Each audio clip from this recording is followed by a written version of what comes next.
flowers and the trees till you're up to your knees in love. There's a tree house in the meadow below the mountain peak, the perfect place for lovers when they play hide and seek. There's a covered bridge at Cripple Creek where the horses always stop.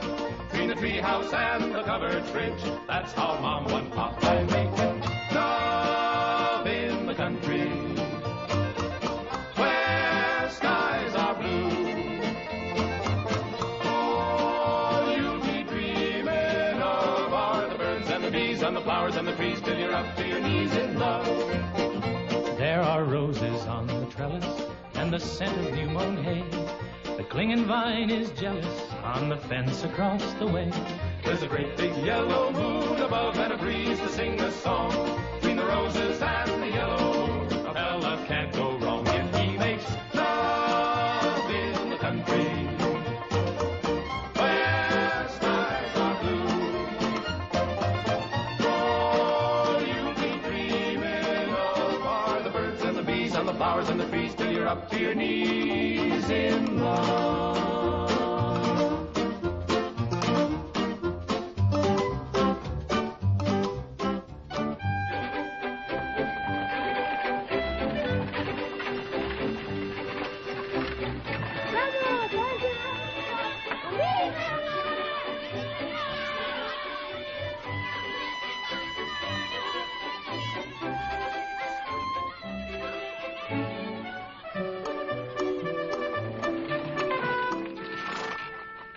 Lord to goodness, not again.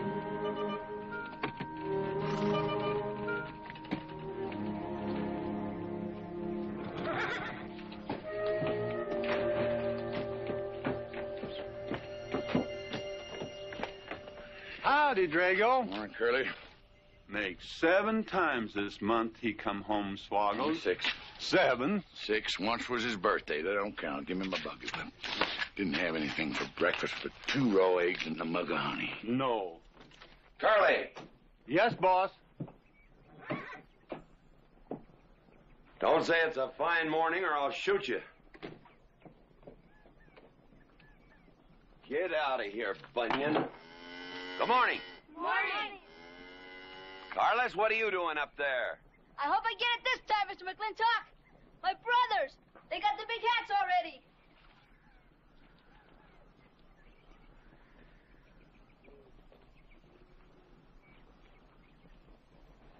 All right, let them have at it.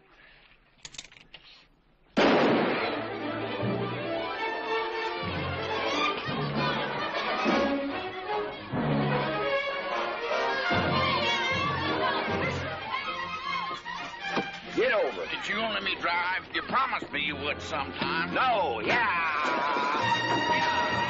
Boss, you better watch that turn onto the road. You're gonna kill both of us one of these days. Thank you, Mr. Boss.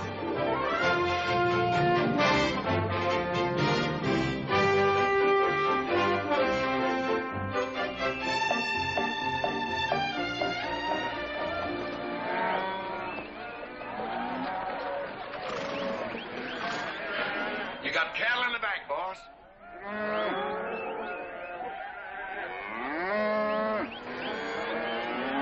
Yeah. Give it up. Yeah.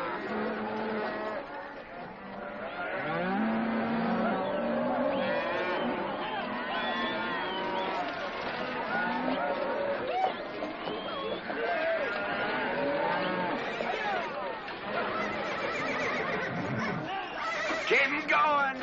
15 cents a pound all the way to Kansas City. Yeah. Yeah.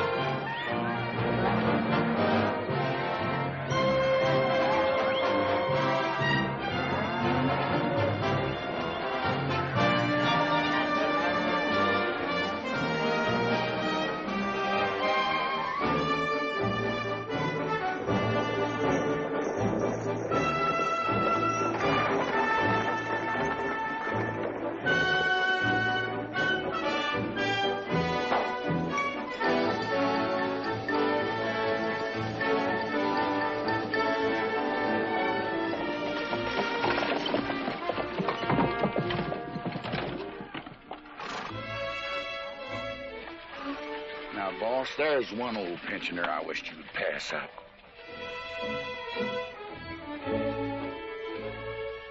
Bunny? Yeah.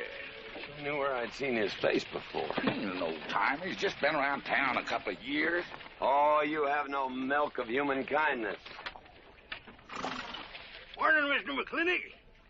Morning, Bunny. Well, I can see you're in good health. Never felt better. Contrary to what you may hear. Me, my kidneys ain't what they used to be, and my liver's been leaving me billies. Drago?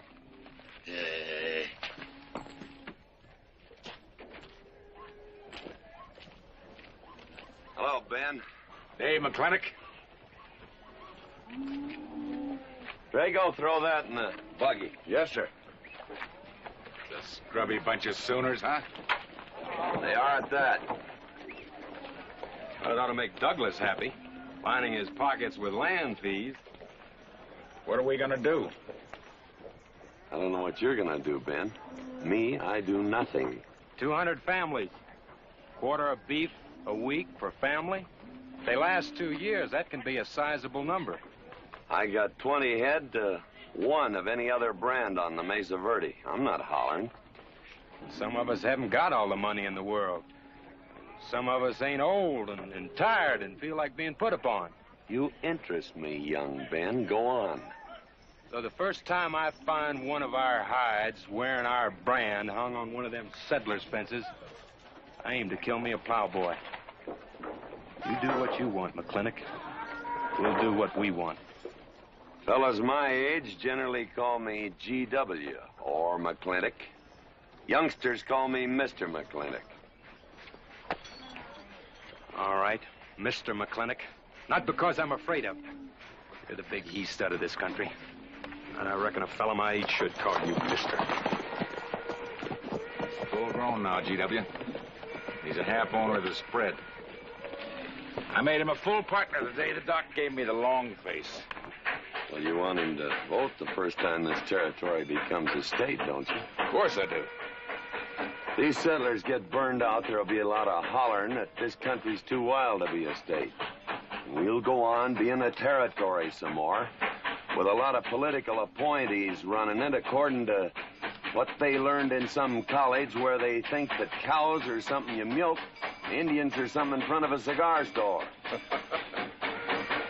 I'm looking to you to hold young Ben down. I'll do what I can. Come on over to the house once in a while. We'll rack up a few hands of stud. GW, that'll be just fine.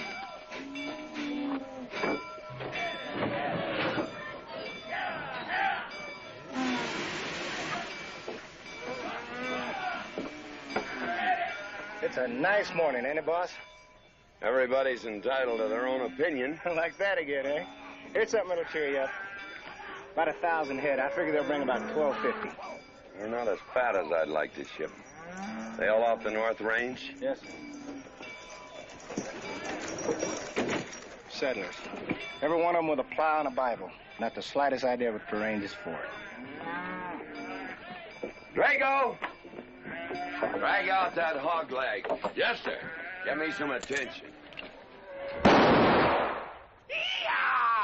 People! People! People! People!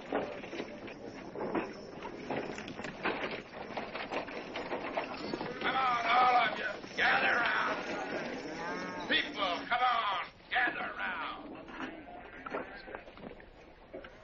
I'm McLintock. You people plan to homestead and farm the Mesa Verde. Yes, sir. The government give us each 160 acres. The government never gave anybody anything. Some years back, a lot like you came in. You had a pretty good first year, good summer, easy winter. But the next year, the last rain was in February. And by June, even the jackrabbits had sense enough to get off the mesa. Folks, do you know who that is? That's McLintock. George Washington McLintock. I told him that, Douglas. He controls the water rights on 200 square miles of range. You know that lumber you got? It came from his land. Cut by his loggers and milled in his mills. Douglas, I come close to killing you a couple of times when we were younger. Saddens me I didn't. Can you imagine a man who owns all that? Oh, and mines, too. I forgot to mention them. All that. And he's begrudging poor people a measly 160 acres. That right, Mr. McLintock? You begrudge us a little free land? There's no such thing as free land. You make these homesteads go, you'll have earned every acre of it. But you just can't make them go on the Mesa Verde. God made that country for buffalo. Serves pretty well for cattle. But it hates the plow. And even the government should know that you can't farm 6,000 feet above sea level. Any trouble, Mr. McLintock? No trouble, Jeff.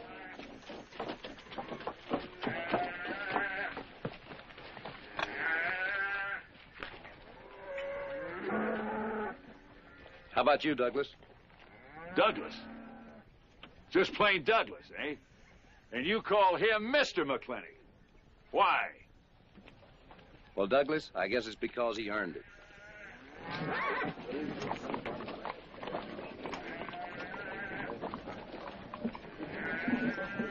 Mr. McLintock? Yeah? I'm a good hand with cattle, Mr. McLintock. I'd like a job. Well, you look strong enough. You come in with those Sooners? Well, yes, sir, but we don't have a homestead. Can't use you.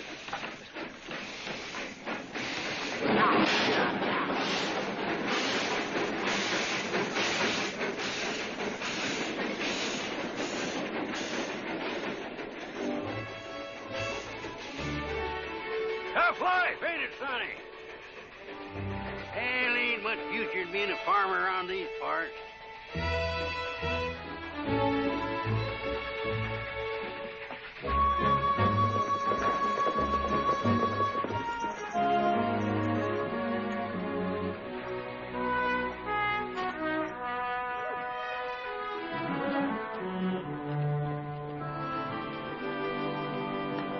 Ladies, this is the finest Chantilly lace available anywhere. Chantilly, Mr. Birnbaum. Well, believe me, it's the best. Oh, excuse me, please. Look around. Take your time.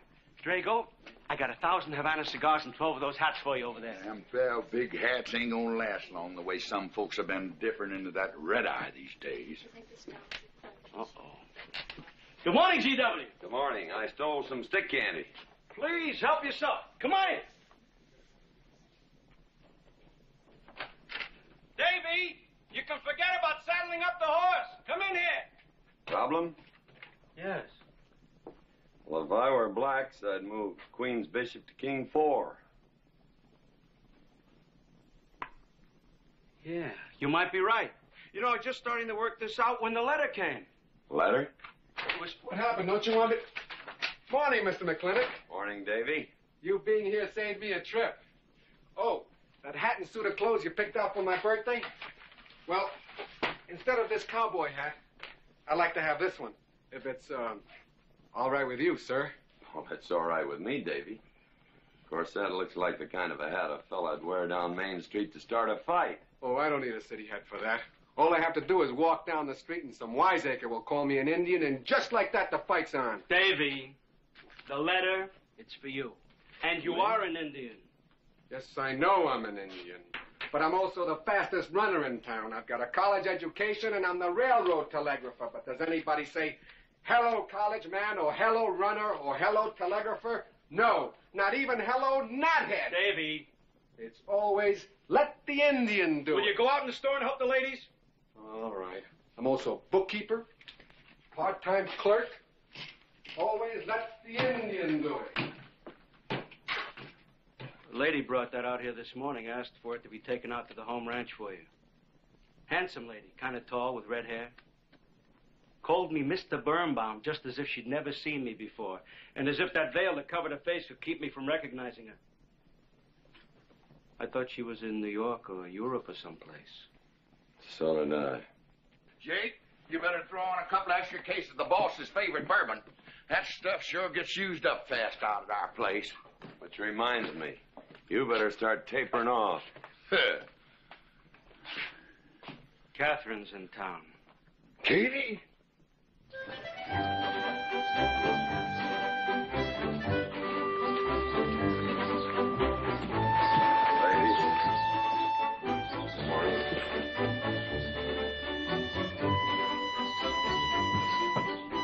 Morning, Mr. McClintock. Morning, Morning, Mr. McLintock. gentlemen.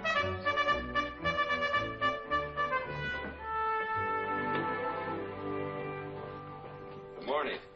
Hello, morning, Matt. Darling. Fauntleroy, Morning, GW. what are you doing in here? Why aren't you out at the desk? Helping out the bartender. Yeah, I see a busy day. Give me the key to room 17. What? 17, and don't advertise it. Here they come, Mr. McLintock.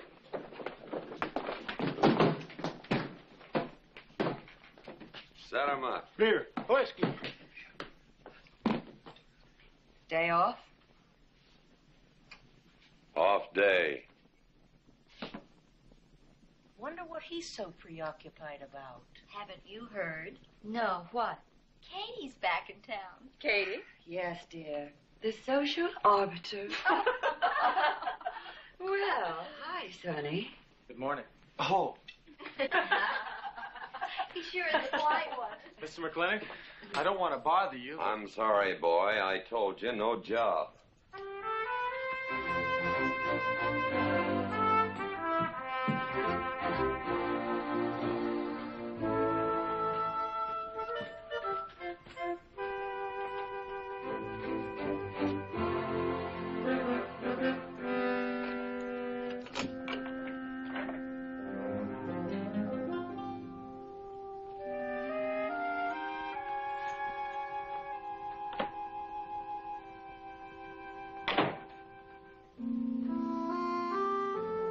Catherine?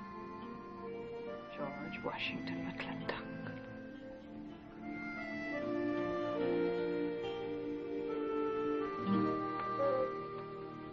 I thought you'd want this.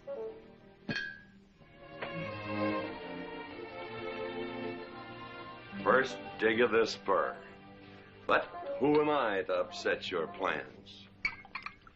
Don't you feel kind of silly? I never feel silly. It's because you have no sense of humor. Why couldn't we sit down in the hotel dining room and talk about whatever it is you want to talk about? Or why couldn't you just come over to the house? And have everybody know that we're meeting. Everybody knows, and what's the difference? We're married. That is something I should like to change.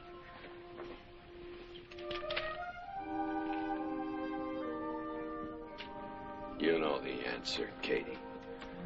That isn't why you sent for me. Let's get to the rat killing. That's just the kind of remark that's always endeared you to me. Let us open the discussion. Very well. Our daughter is coming home in a few days. Rather, she's coming here. It was just a slip of the tongue that made me refer to this ugly hamlet as home. Our daughter. Is it so hard to say her name? It's Becky. Rebecca. I hate that name. Anyway, she's coming home. And I hope to persuade you to let her live with me. Part of the time in the capital, part of the time in New York, and, of course, Newport during the season. You're whistling in the wind, Katie. If she stays here, she'll become just as crude and as vulgar as all of this country. And if she goes your way, she'll be all show and no stay.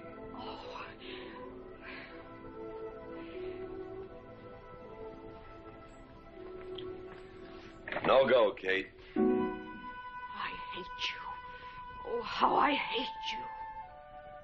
Half the people in the world are women. Why does it have to be you that stirs me? Animal. That's the story. I saw your picture in the paper at the governor's ball. You were dancing with the governor. At least he's a gentleman. I doubt that. You have to be a man first before you're a gentleman. He misses on both counts.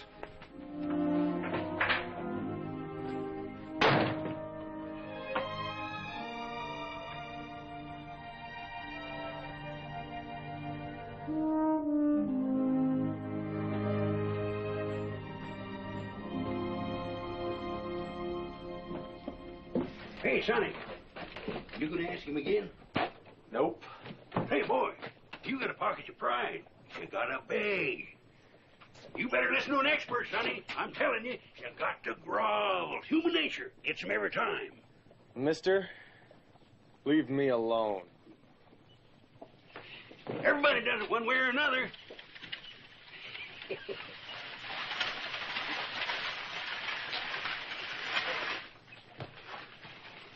About that job, Mr. McLintock. I already told you, son, I've got no need for farmers or use for them. Just 1 minute, Mr. McLintock. My father died last month. That's how come we lost our homestead. I've got a mother and a little sister to feed. I need that job badly. What's your name? Devlin Warren. Well, you got a job, son. See my home ranch foreman. He's over at the corral.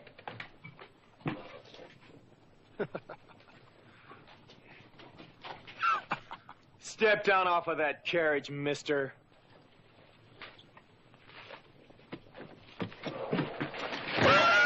Hold that hog leg. I've been punched many a time in my life, but never for hiring anybody. I don't know what to say. Never begged before. Turn my stomach. I suppose I should have been grateful you gave me the job. Gave? Boy, you got it all wrong. I don't give jobs, I hire men. You intend to give this man a full day's work, don't you, boy? You mean you're still hiring me, Mr. McLintock? Well, yes, sir. I mean, I'll certainly deliver a fair day's work. For that, I'll pay you a fair day's wage. You won't give me anything, and I won't give you anything. We both hold up our heads. Where do you live? The settlers' encampment, down by the mine. That's your plug? Yes, sir. Well, hop on him, and we'll go get your gear.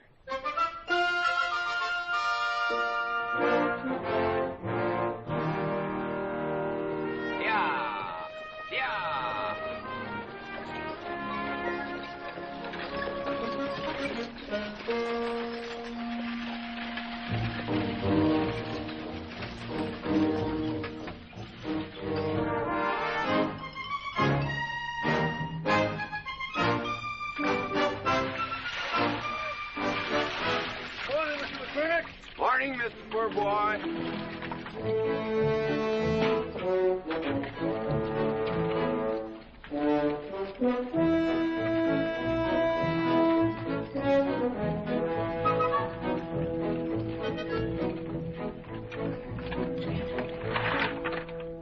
I'm sure that all you fine people are interested in knowing just what portion of this new land will be your new home.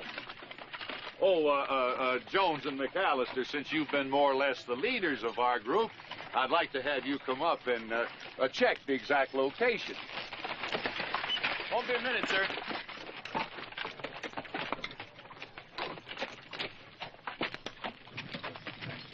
Go after that boy and give him $30. Tell him McLintock pays these riders a month in advance. From the looks of things, they could sure use it, too. Oh, Mom? It's Mr. Drago. More. Well, and what do we owe this visit from the cattle baron? I've got a touch of hangover, bureaucrat. Don't push me. Go home, McLaglen!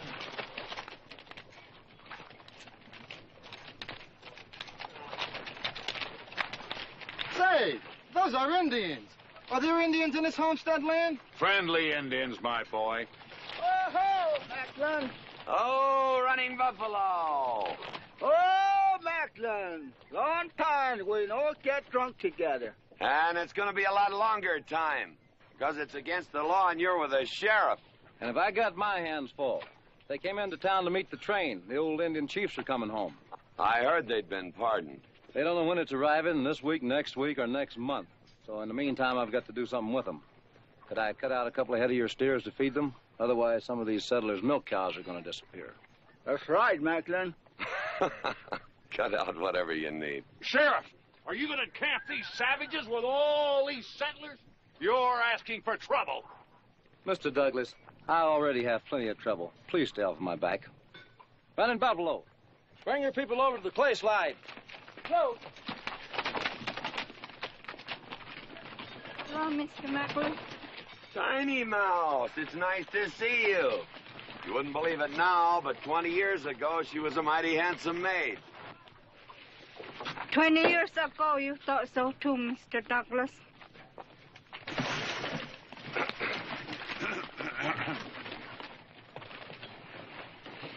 It was just like this. I had a dead beat on old Running Buffalo, and my sharp 50 caliber misfired. That was back in that trouble in the 40s. Remember? I remember. Hey, you want to tell you something come directly from heaven? No.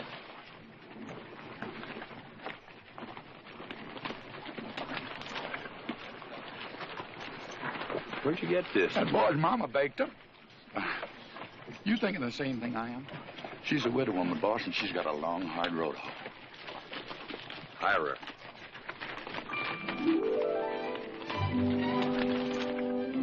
I always said you had a heap of sense. Mr. McLintock, this is my mother. Your mother?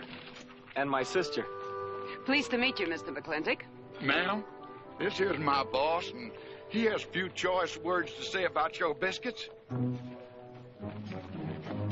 Yes, Mr. McLintock? Huh? They're great.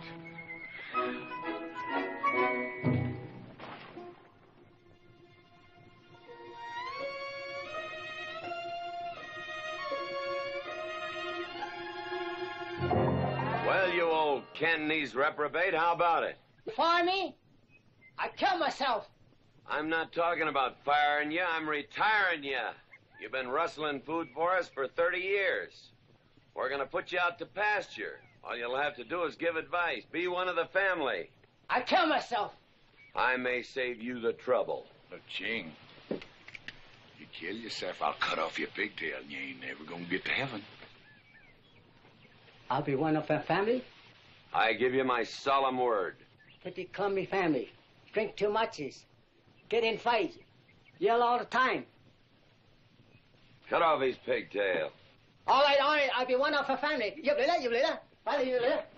Giúp lý đó. Hai. Cảm ơn lắm rồi.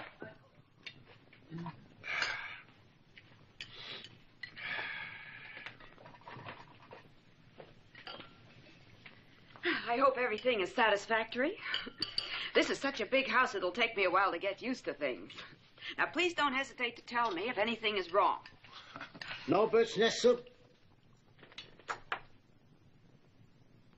Otherwise, it's fine. Everything on nicely. Finally, fine. Ma'am. Best apple pie I ever had. Curly's right, ma'am. Hated to leave that last bite. Shall we celebrate with a drink? Carlos, come in and help me with the dishes. Alice, you want to help too?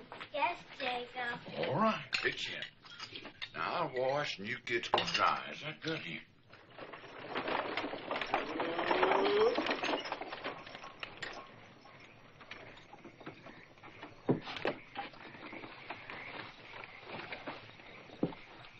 Don't seem possible one woman could use all them clothes. You keep a civil tongue in your unprepossessing face. Yes, ma'am. And unload my baggage, please. Yes, ma'am. By the way, what does that word unprepossessing mean?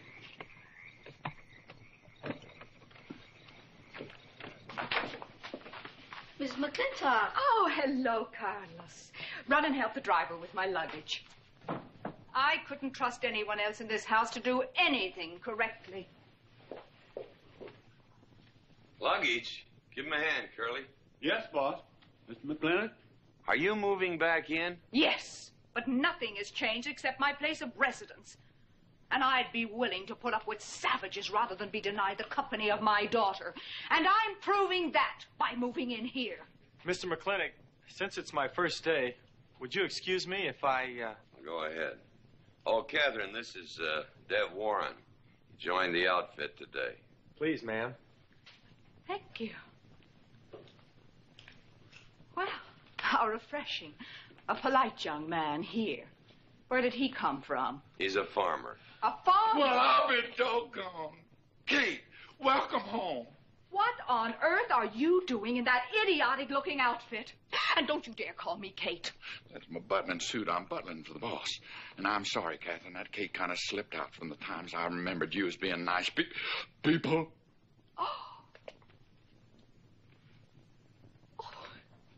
Are you going to stand there with that stupid look on your face while the hired help insults your wife? He's just ignorant. He doesn't know any better than to tell the truth.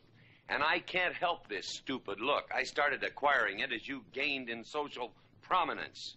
Mrs. McLintock, where do you want I should What? Put him in the master bedroom. Yes. But move Mr. McLintock's things into another room. Oh, the one back of the stairs would be best so that he can't wake up the entire household when he comes home every Here's night. Just before daybreak. Yes, ma'am. Oh, excuse me. Here's your cigars, Mr. McLintock. I am Mrs. McLintock. Kate, Catherine, this is the cook. This is the lady does the cooking for us. Mrs. Warren, Mrs. McLintock. How do you do? Very pleased to meet you, Mrs. McLintock. Very pleased. Likewise. You see, I just came to work here today, and I guess I jumped to the conclusion that this was a bachelor's household. It is, and then again it isn't. I will explain so everything will be quite clear, Mrs. Wallace. Mrs. Warren. Mrs. Warren, it has been a bachelor's household for quite some time. And it will be again just as soon as I am out of here, which will be as quickly as I can make arrangements to take my daughter back east with me. You see, she's coming home from school in a few days, and then we'll be off together, and you can return to conducting yourself as you consider proper in a bachelor's household. Katie. Shut up. Until then, I am mistress in this house, and I will give the orders. You want my breakfast served in bed? Let her. Ain't you gonna say nothing, boss? Breakfast in bed. No. One poached egg, tea, toast. Oh, GW. As soon as my things are put away, I want to talk to you about Rebecca. Yes, Mrs. McLintock. Indeed, Mrs. McLintock. Of course, Mrs. McLintock. The toast, lightly browned and unbuttered. Of course, ma'am. Wait a minute now, boss. Where do you think you're going? I just remembered I got a date. But she said she wanted to have a talk with you. I heard.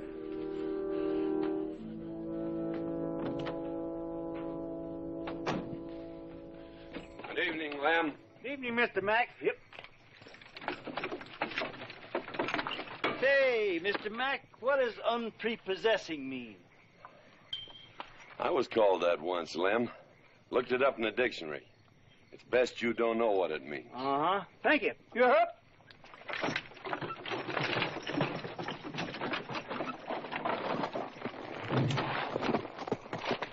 Hey!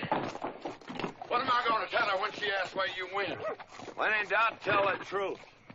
She wouldn't expect that from you anyway. Where's Mr. McLintock going? There he goes, burning his last bridge. You see a yellow streak about a foot wide running up down his backbone. Well, Mr. McLintock? He ain't afraid of nothing. I once thought that.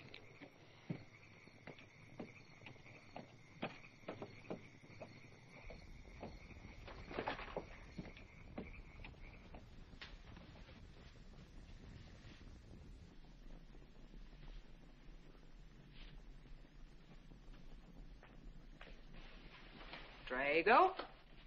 Yes, ma'am. Was that, He took off, lit out. I told him I wanted to talk to him. Yes, ma'am. I was standing right over here when you said it, and I was standing right out there on those front steps when he walked up to a horse, grabbed a hunk of mane, stepped up on him, and sunk spur. Where did he go?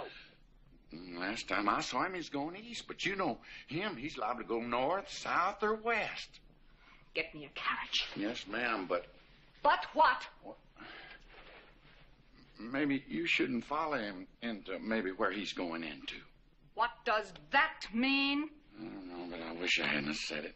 I'll just get the carriage. Yes, ma'am. What happened? Get the Bruce. Baruch? Hitch it up. She wants to go to town. But Mr. McLintock never said anything to me about it. Look, young fella, I'm the ramrod around this place, and you better start giving me a yes, sir. You're going to get the roof of this house pulled down on your head. Yes, sir.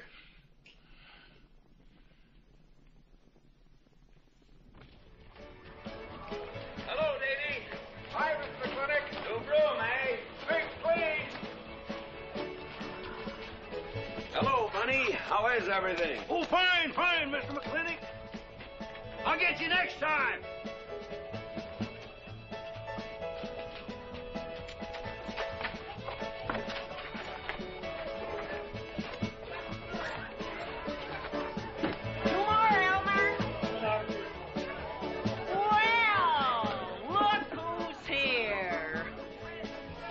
What'll it be, Mac?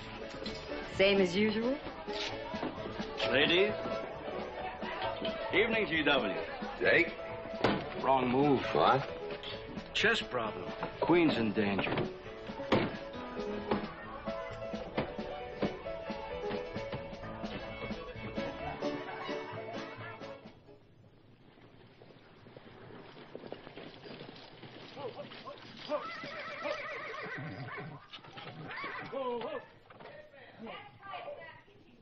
I suppose you can do that. Camille, you're on your own. Mr. McLintock?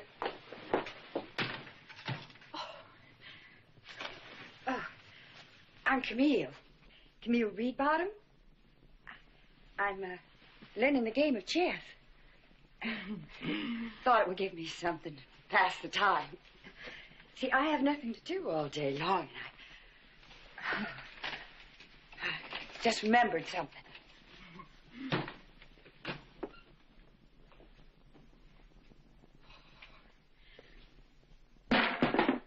Catherine, I didn't hear you come in. Mr. McLintock, I told you that I wanted to talk to you. Not now. Could I get your glass of sherry, Catherine? Oh, thank you, Mr. Birnbaum. I could use one. I came into town behind a runaway team. Drago never could handle horses. It was that young man whose mother pretends to be your cook. Catherine, your wine.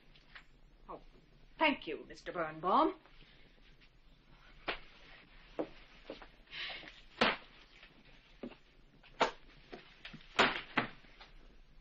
Now, Mr. McLintock, we have an awful lot to talk over. First thing I learned about Indian fighting was to wait for daylight. What has our conversation got to do with Indian fighting? Indian fighting is good experience for our kind of conversations. Oh. It'll wait, Catherine. Evening, Sheriff. Mr. McLintock, we had quite a ride out here. Oh, I finally got that team settled down. It's your move. No, it's your move. I just castled. Oh. Now, look here. You're not going to sit here all night long and play chess when the matter of our daughter remains unsettled. I am going to remain here and play chess, and the matter of our daughter is settled. She stays. Oh, such stubbornness. Catherine, your hair. Oh, it is a mess after that awful ride. No. It's just that I haven't seen you for a long time.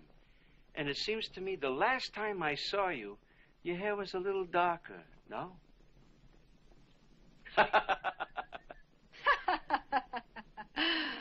It's a funny thing that tricks a man's memory will play, huh? Mr. Birnbaum, I think that you've completely lost your mind. You have done something to your hair. I have not. If I had, it'd be none of your business. I'm certainly not going to put myself in the place of those blondine trollops that you seem to prefer. Take it. Huh? Oh. Fill it. Oh.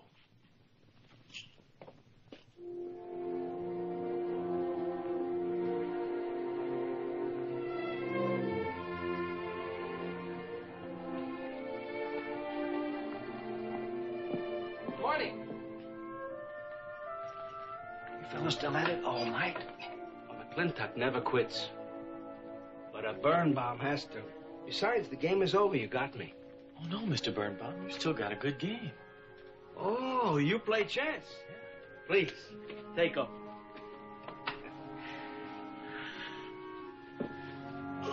Pretty good. Fair.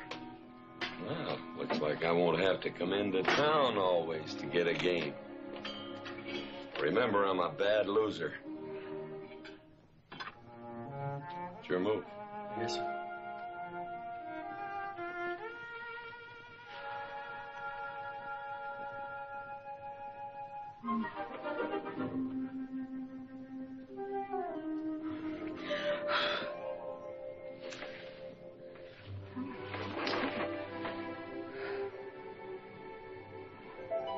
Good morning.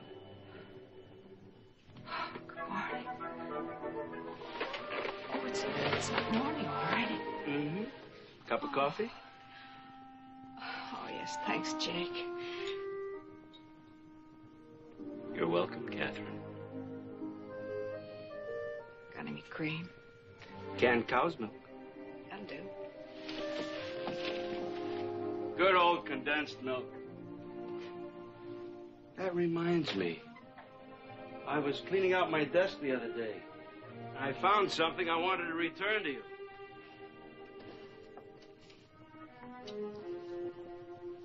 Here it is.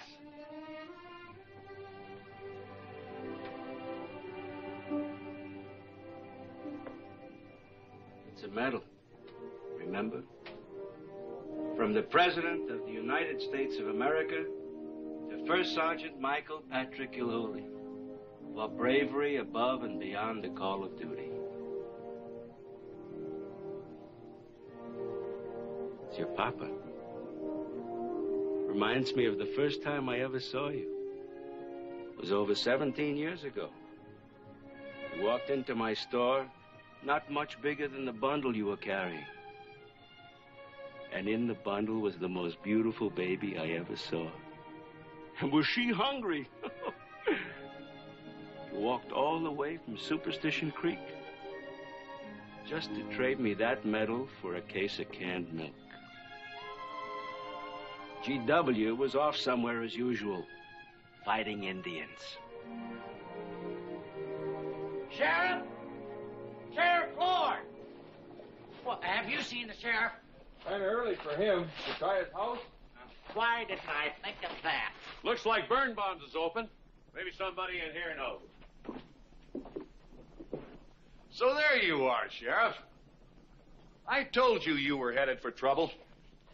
Trouble? I want to know by whose authority you let those Indians stay in town. Those savages are wards of the government, and I am the representative of I that told Sheriff Lord that he could put him up down by the clay side. Because the town's named after him, he thinks he owns it. Well, you check the books in the recorder's office, and you'll find I do own a fair piece of it. Agard, if you knew anything about Indians, you'd know that they're doing their level best to put up with our so-called benevolent patronage, in spite of the nincompoops that have been put in charge of it. Those Indians need my permission to leave the reservation. Those chiefs have been giving orders all their lives. It's pretty hard for them to understand that they have to hold up their hand like a schoolboy in a classroom. The law is very clear. I told you you'd get no satisfaction from these people. But we'll get the girl back. Girl?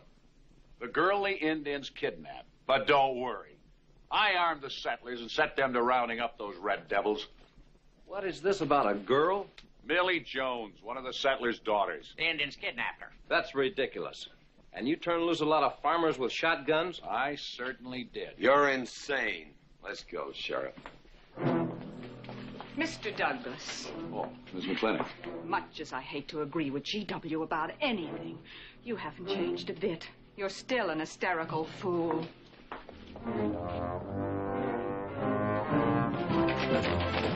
Come into town. I got worried. What about? Thought maybe Katie shot you. Not yet, Drago, but it took restraint. Wait a minute. You better take Agard along. Not that he'll be much help. Drago, have him on a horse.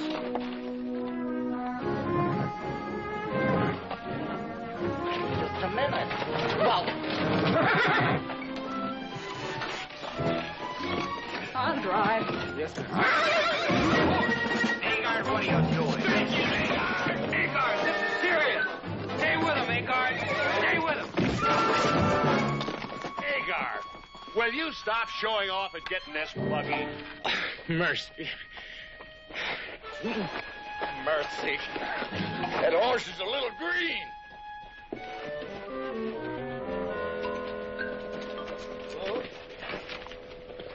Let's go. yeah.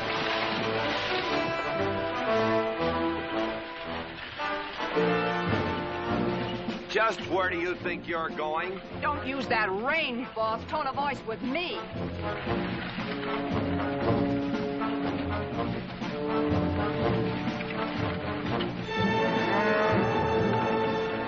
Carter! We're headed for Mr. Poor Boy's mine. Mount up some riders. Right, boss. You heard the man.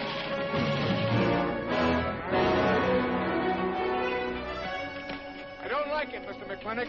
I don't like it one bit. What don't you like? They're planning to hang an Indian.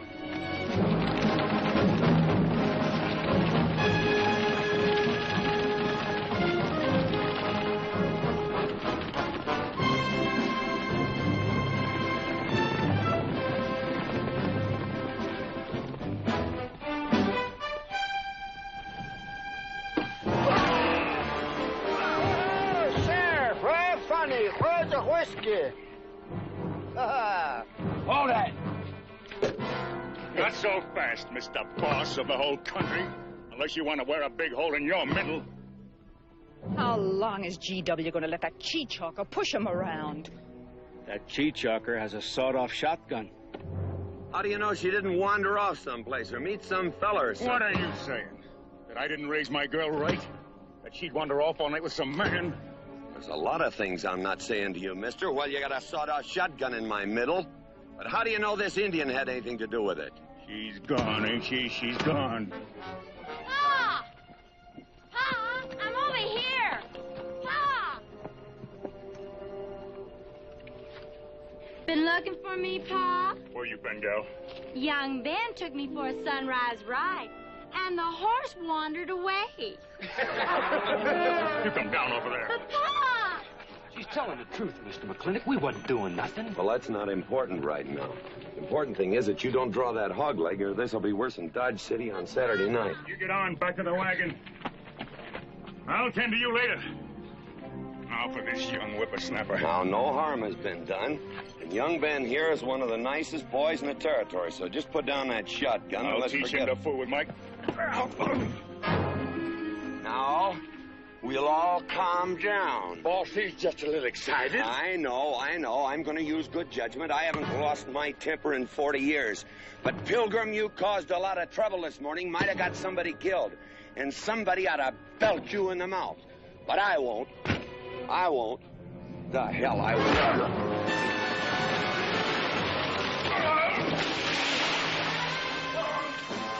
McLintock Rider!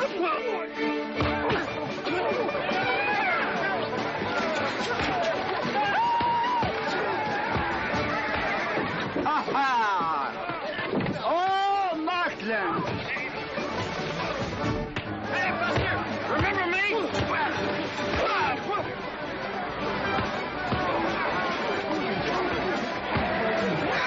Hello, sir.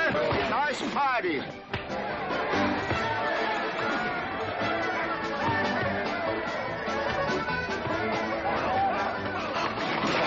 Do you think we oughta? I ought to what?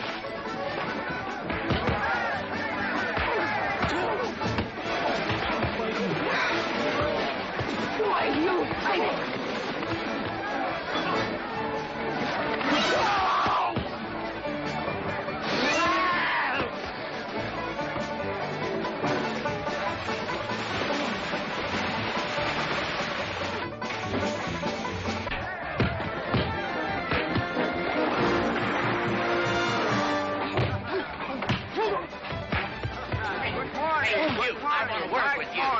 Just a minute. What do you get? My glasses. Hey, now stop this or you'll be sorry.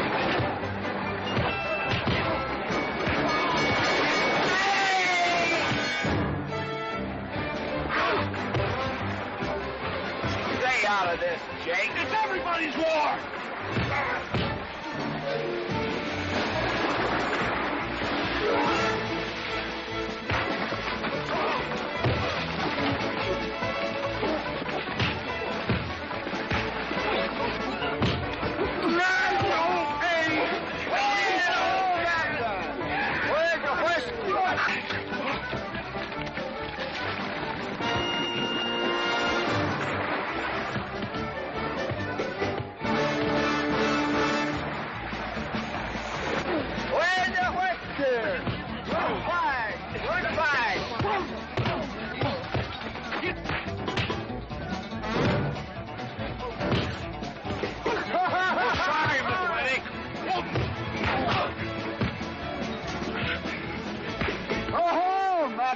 Thanks.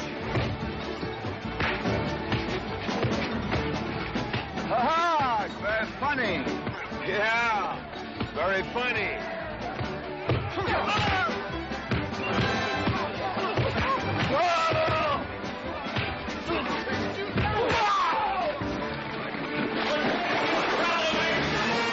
Guys, Mr. Douglas, I'm sorry.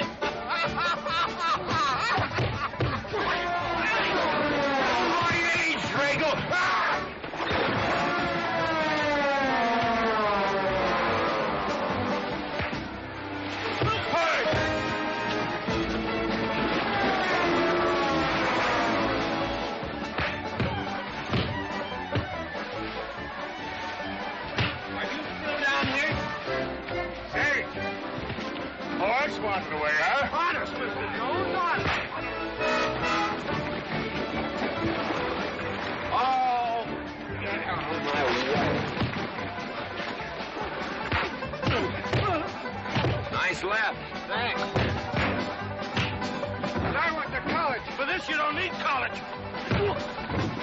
You're not getting me down there.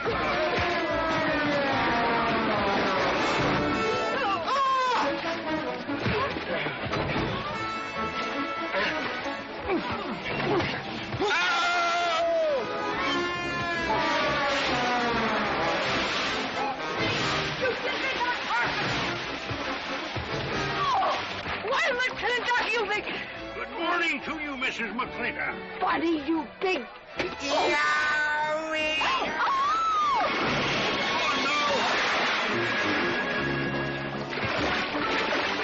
G.W. McLintock, you big big clumsy.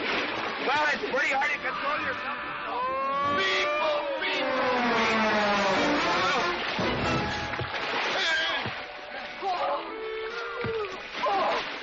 Oh, McLaglen! Oh, McLaglen! Good party! But no whiskey. We go home.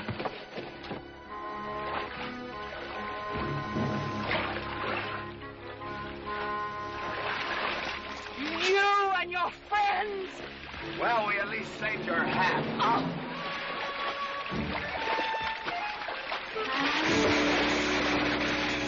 Where is everybody? Oh, for heaven's sakes.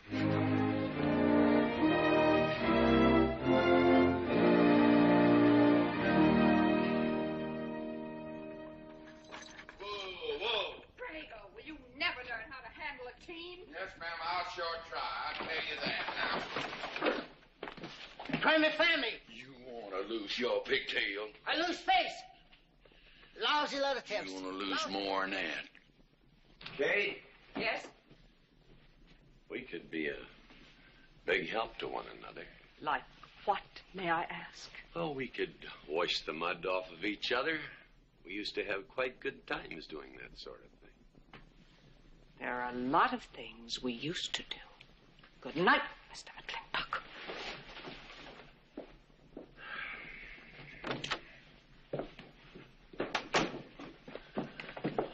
Any luck?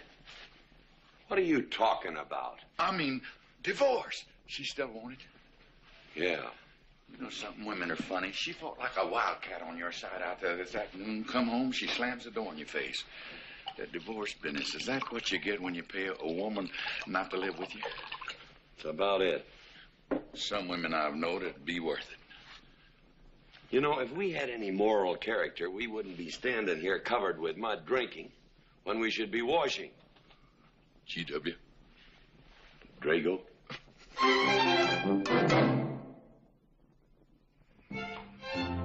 Miss Warren, these biscuits. Oh, thank you, Drago.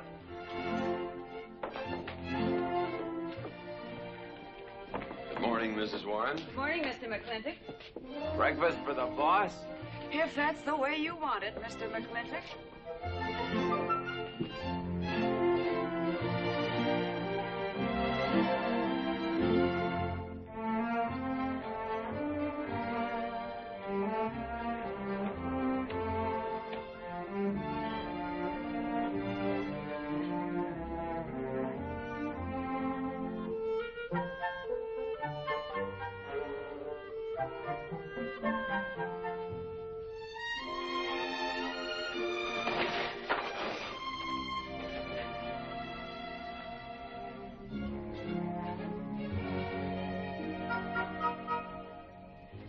One poached egg, tea, toast, lightly browned, and Why, Mrs. McLintock, you have a black eye. I do. Ooh.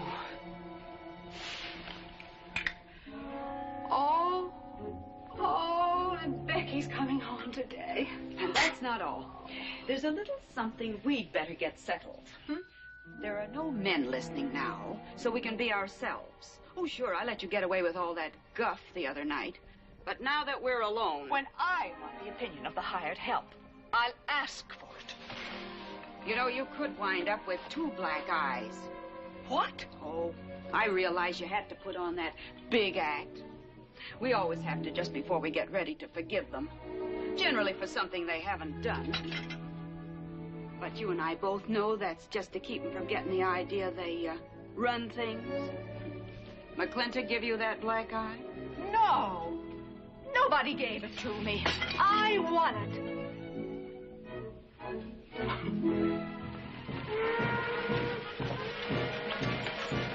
Morning, Davy. Morning, Mrs. Beach. Mr. Beach.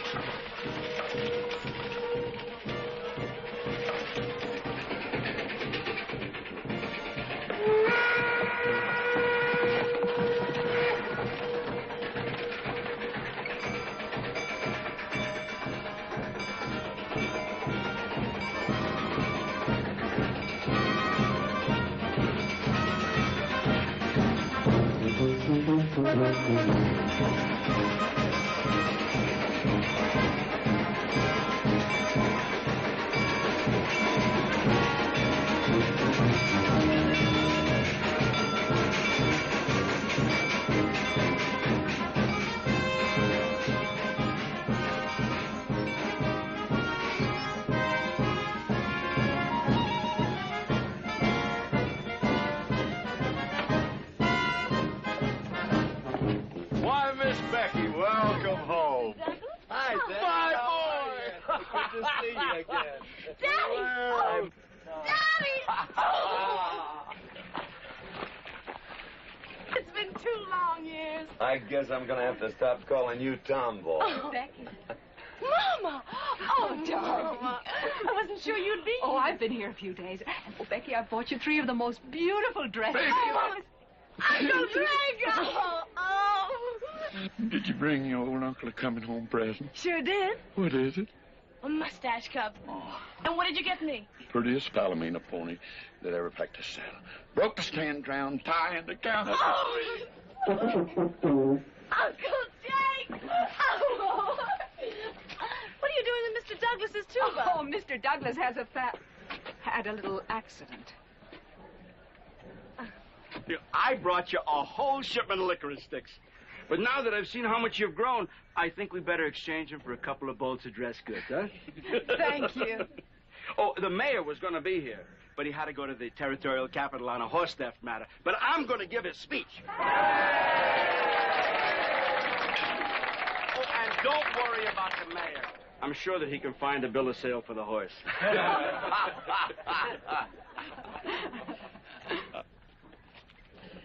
Ladies and gentlemen, we are here to welcome the fairest... What am I doing? We are here to welcome back the prettiest girl that was ever born in McLintock, or in any part of the territory.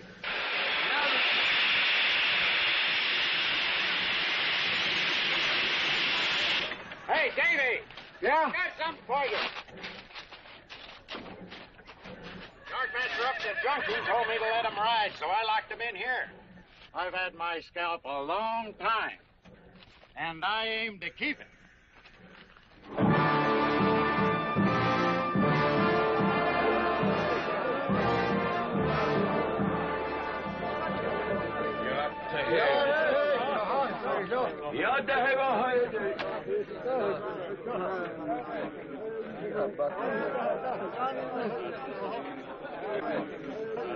And now she's come back to us.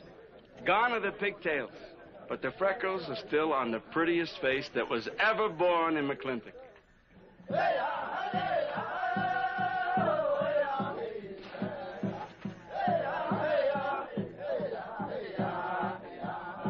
Hey, that's Puma. And it's true. The government did turn them loose. Good old Puma. I'll never forget when he brought G.W. home. Your father had a hole in his chest and 104 fever. Of course, they weren't very mannerly about it. He came past the house at a high lope and threw him on the doorstep. And you do remember them good old days, don't you, Katie? Catherine.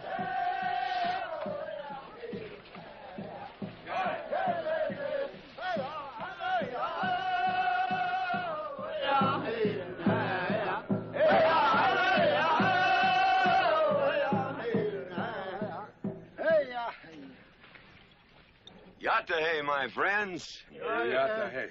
Puma, honored enemy. Does big McLintock forget? Also blood brother. No, I'll never forget that. All wound. Does it hurt still? I feel it when it comes on to rain. Inch higher and I wouldn't have had to worry. Our big McLintock, that was remembered fight. We return with news. Our people have more trouble. You see, I learned good English now, big McLintock. Learned in white man's jail. But we would have you talk our cause at government hearing. I understand that Governor Humphreys is going to preside at that meeting.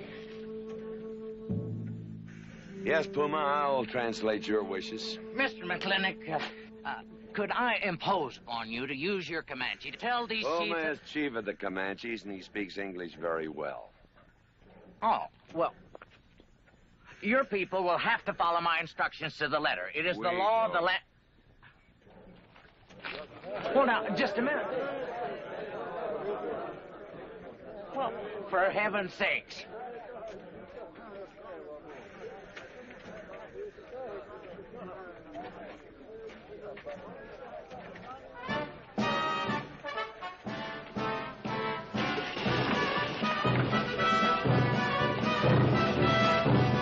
You wait here, honey. I'll get the buggy. You go to the clinic, Mike? Surely. Will I see you there, Beth? Of course, Davy, and you can have the first aid. Sis? Don't want any sister of mine talking to strangers. Davy's not a stranger. He clerks in Birnbaum. He's an Indian.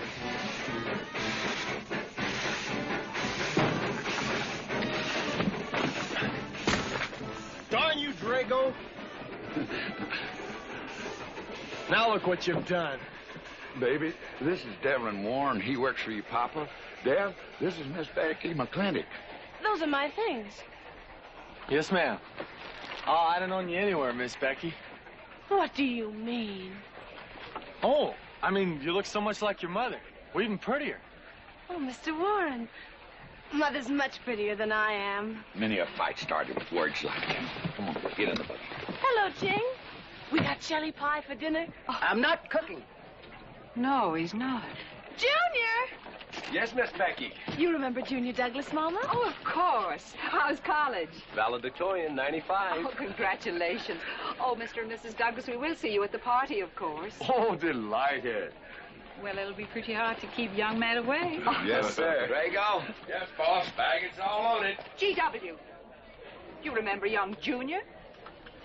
Oh, yes. Like father, like son. Mr. McLintock, I hope you don't think I'm being presumptuous in asking for the honor of calling on Miss Rebecca. Well, there she is. Ask her yourself. Thank you, sir. Ching, now I'm going to get fired. Get up out of here. Thank you, sir. Thank you. Have you no manners? See you at the party, Junior! Yeah. Yeah, what? Like father, like son. What did he mean, Matthew? Come on, Ching. Grab a root and growl. Well,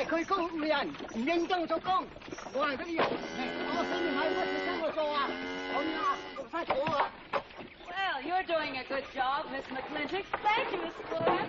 Deb, when you're finished there, go over and help Drago with the beer cakes. Yes, Mom. Deb, could you come and help me a minute?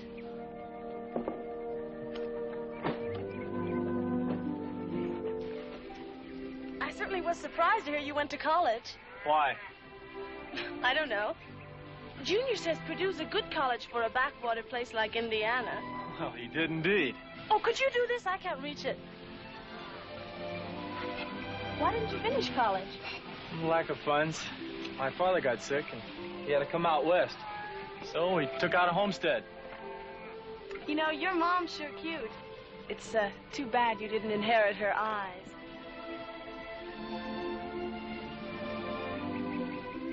Well, you'd been lucky if you'd inherited a few things from your father. Oh, really? For instance?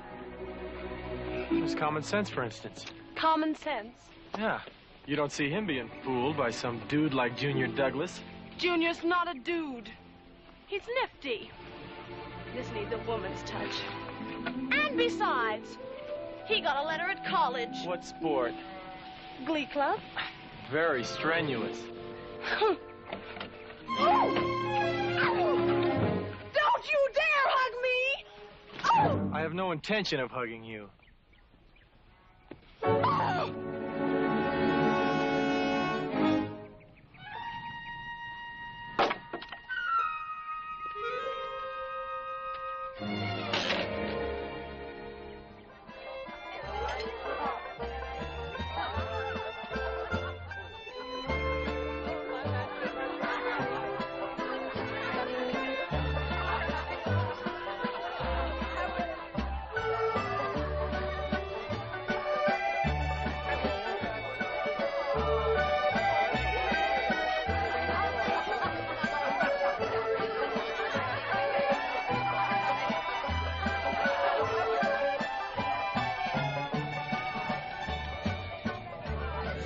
Ladies all look lovely, Catherine. You know, this is a real fine party. Oh, thank you, Ben. Of course, we had to invite everybody. Just everybody. Sorry, GW, but this one's mine. Well, thank you, Mrs. Warren. I guess I'll have to be a good host in my own home. Well, the next one's yours, Mr. McLintock. Thank you.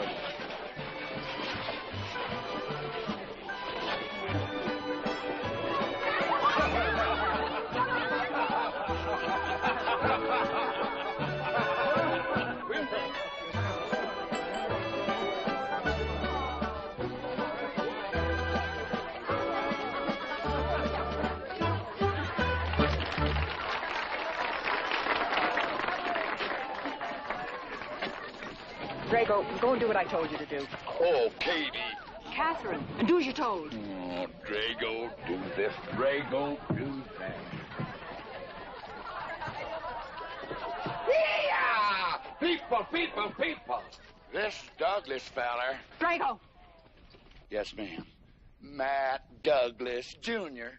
is going to bring you folks some of the latest Terpsichorean dance steps, brand new, brought by him directly from New York City. Oh, yeah.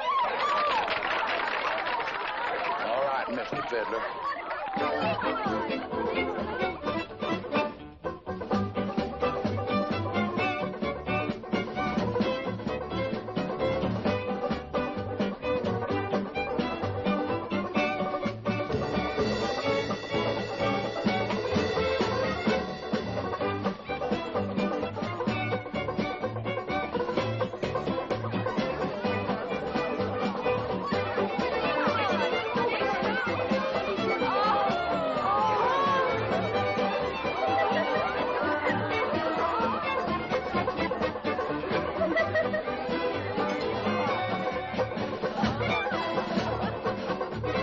Give me a whiskey.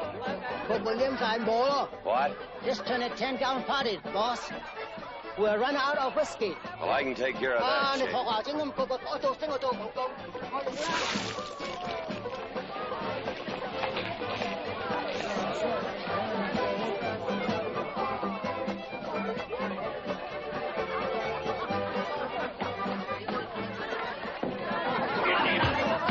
Indian.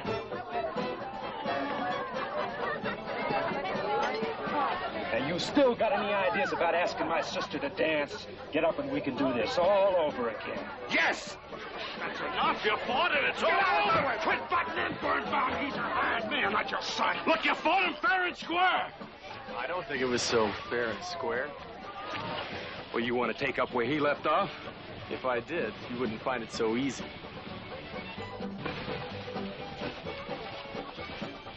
Now we've had enough of this. Well, when are you going to quit walking away? Just as soon as we're out of sight of the party. A little lesson I learned back home, don't fight in front of women. Well, we're out of sight now. So we are.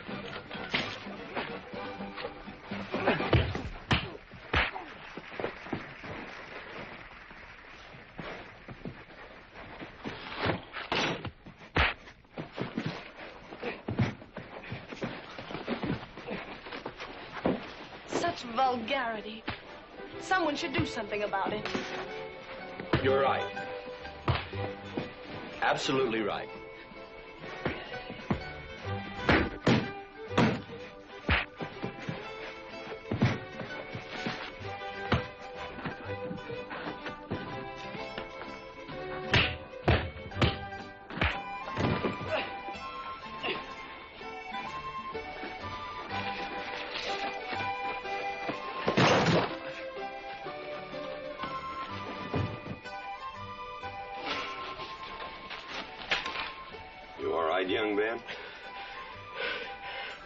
Mr. McLintock.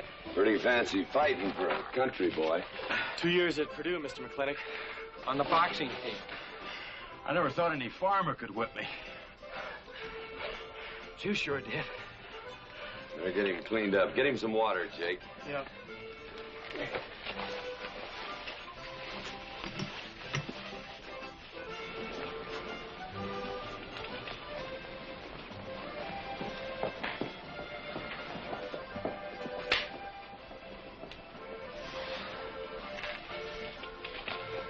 Get yourself cleaned up. Go ask that girl for a dance. Who? Oh! Did I miss one? Oh. Where is he? I'll find him, that young whippersnapper. Trouble. Where is that farmer boy? Where is he?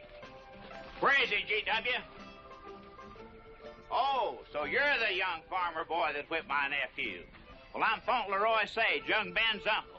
Well, I'm no farmer, but if you're young Ben's uncle, yes, I whipped him. And you're intruding. What's intruding mean? Butting in. Oh, so he's insulting me. Well, then I got another reason for walloping him. Besides, on account of him thrashing my nephew, young Ben. Fauntleroy, you can't get mixed up in these youngsters' quarrel. Family honor. I can't have said a farmer whipped a sage. You're twice his size. Don't let that bother you, Mr. McLintock. Mr. Fauntleroy insists. I'll just have to teach him the same lesson.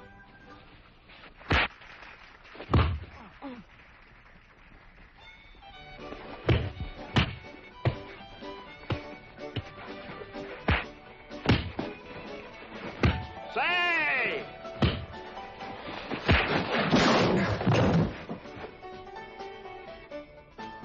Sorry, young feller. Hate to have to do that, young fella. No hard feelings. Not yet. Not yet what? I mean, that isn't all. Now, wait a minute. Fauntleroy, we're going to make this a fair fight. Of course we are. Of course we are, G.W. There'll be none of this. I wouldn't do that, G.W. You wouldn't do... No, I wouldn't do that. And Dev, I don't want you kicking Fauntleroy in the knee. He didn't do no such thing. And none of this nose twisting. He's all yours.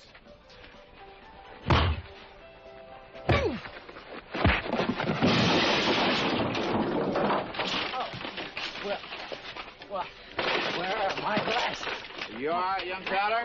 Ouch! I'm all right. This Indian agent will stop stepping all over me. I beg your pardon, G.W. You're just funning me. But I want you to know that boy fought me a fair fight. Well, I'm glad to hear that, Fauntleroy. Here's my uncle.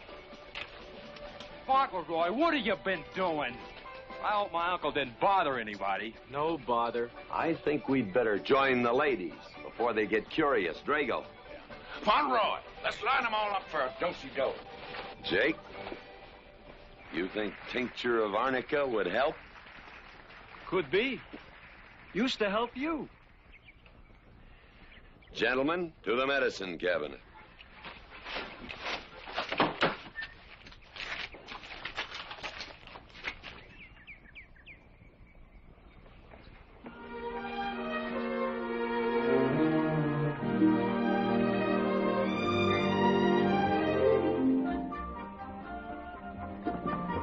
Good morning, Drago. Morning, Davy. You seen Daddy? Took off early this morning with a scattergun over his arm. Went hunting.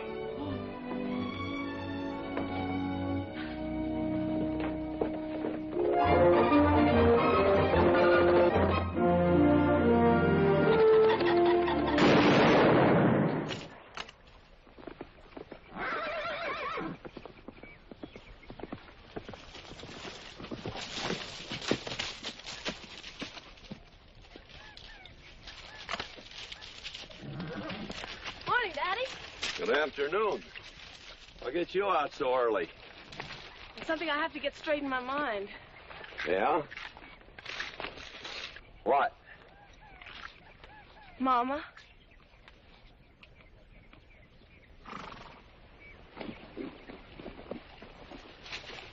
Why'd you and Mama stop living together, Daddy? Why'd you separate?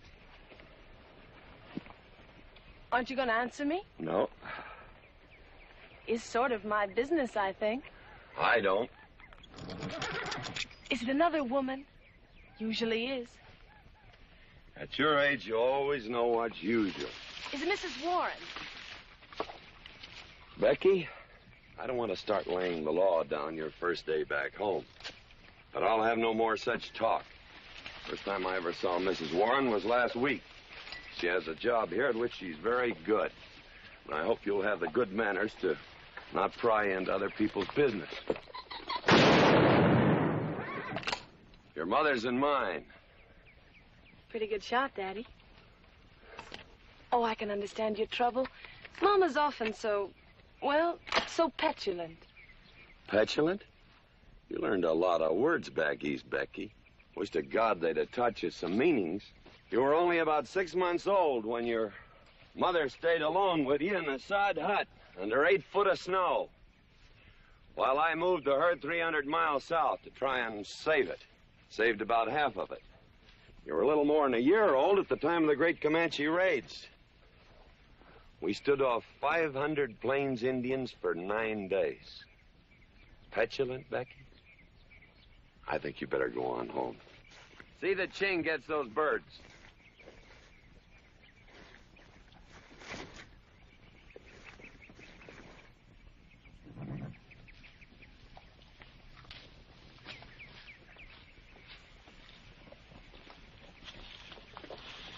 Becky!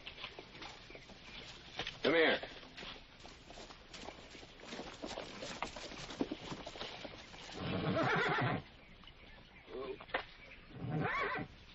There's something I ought to tell you. Guess now's as good a time as any. You're going to have every young buck west of the Missouri around here trying to marry you. Mostly because you're a handsome filly.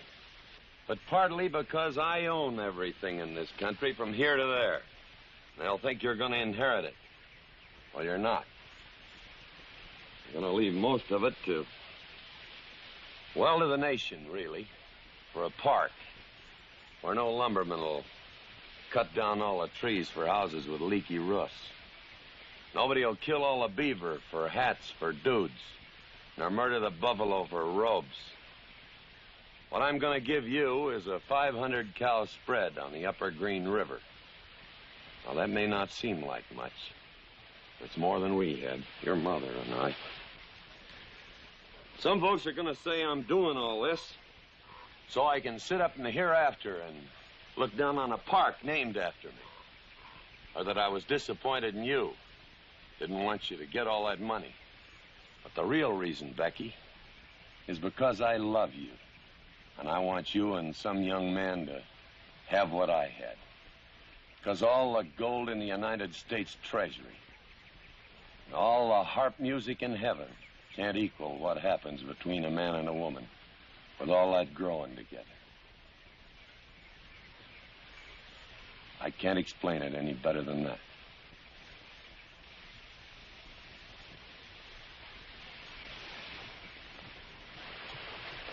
All right, Daddy. Becky.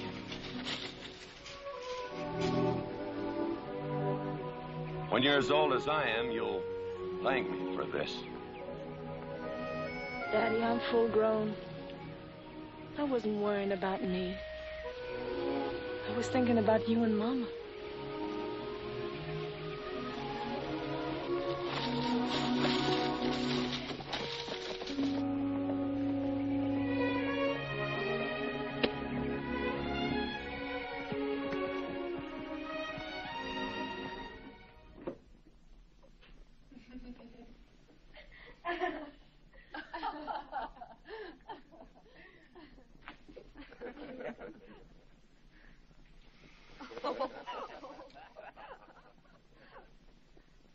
Oh.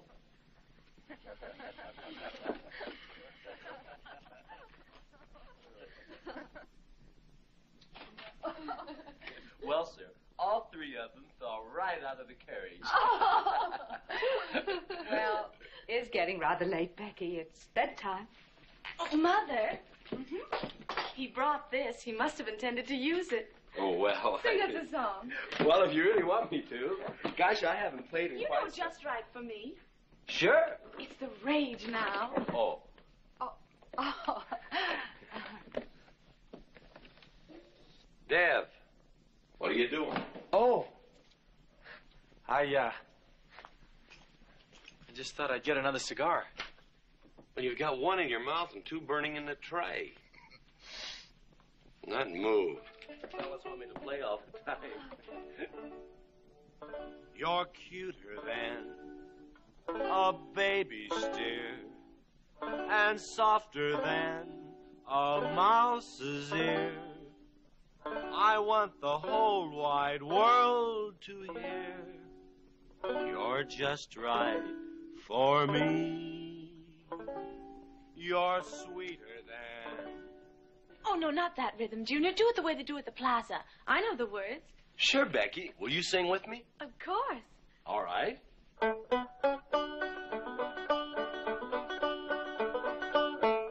I love a man who's witty and smart and clever. It's your move. Oh. Oh, Deb, you're playing like an amateur. Let's call it an evening. I'd like to know where your mind is tonight. You're sweeter than the early spring, or bluebells when they start to Pretty good. Voice like her father. feel like a king. You're just right for me. Sweeter than honey, finer than wine. I'm sure they found you on that honeysuckle vine.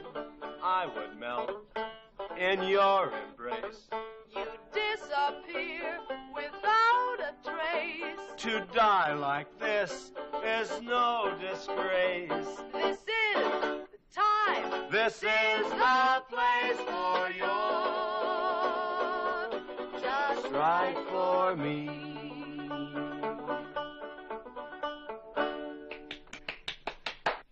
Well, that's so good, I kind of hate to break this up. But if we're going to have that Indian hearing tomorrow morning... sir, about our conversation earlier this evening, I believe I'd better apologize. Yeah? Yes, sir, I've been thinking it over, and when I called you reactionary, well, that's merely my generation's term for your generation. Nothing personal, sir. Oh, really? Well, good night, sir. Good night, Miss McLintock. Good night, and do come again. Good night, Drago. Night. Boss, what does reactionary mean? Me, I guess.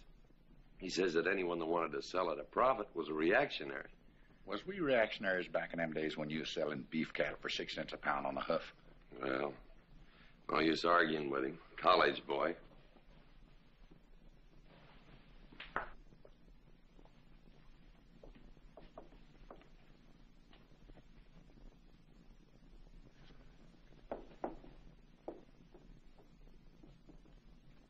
Devlin Warren, if you was my kind of man, you wouldn't let some dude walk off with the prettiest girl west of Denver without putting up some kind of fight. Does it show?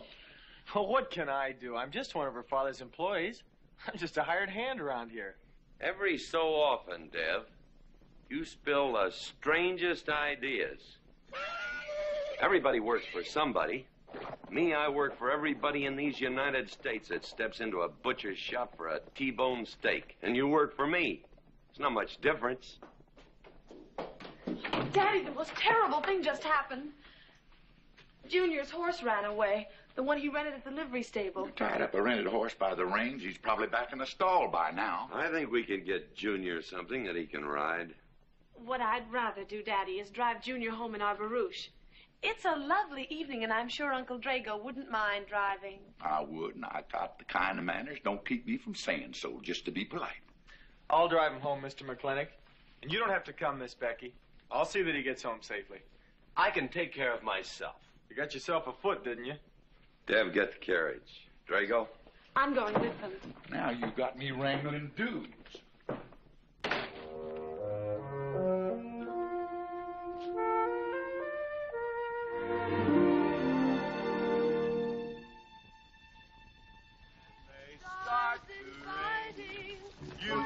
man feel like a king. Just right for me. Miss Becky, somebody better help me watch the road. You know, I'm new around here. Might take the wrong turn off. Devlin Warren, you know there isn't a turnoff between here and town. You disappear without a trace. To die like this is no disgrace. This is time. This is time. Devlin Warren, what are you trying to do? Kill us? Rather have your friend drive? Yeah!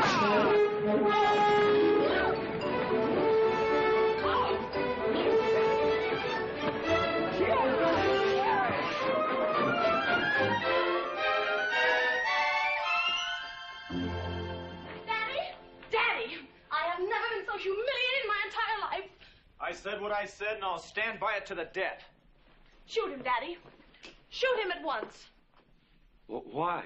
My honor is at stake. Well, now, Your Honor. Absolutely. He impugned my honor. Impugned? What does that mean? Slander. He slandered my honor. He did? I said what I said, and I'll stand by it to the death. He admits it, see? Shoot him. Well, what is he admitting to? Why, he called me a... I won't even repeat the word. I didn't necessarily call you anything, but I said what I said, and I'll stand by it to the death. Well, just for the tally books, what did you say? I said that any girl who would permit a man to kiss her before they're formally engaged is a trollop. He said it again. Shoot him. Now, hold on. No, don't hold on. If you're my father, if you love me, you'll shoot him. Well, I'm your father, and I sure love you. So... Oh, you shot him. You really shot him. Hey! He dies. If he dies, he'll be the first man ever killed with a blank cartridge. We use this to start the races on the 4th. Hey! I'm on fire! Oh, you poor dear. Poor dear? You'd have had me shot in cold blood. But it didn't happen. Yelling I insulted you and all. What you need is a good spanking. Dev! Daddy! Leave me out of this. I think I'll give you what you deserve. You wouldn't dare! Oh, wouldn't I? Ah! You'll think next time before you have someone shot. And this kicking and yelling isn't gonna help you. Don't you! Oh, Daddy! Wait a minute! Daddy! Oh, Daddy! Help me! Don't! Daddy! Boy, I hate you! Maureen! Oh, G.W., was that a shot?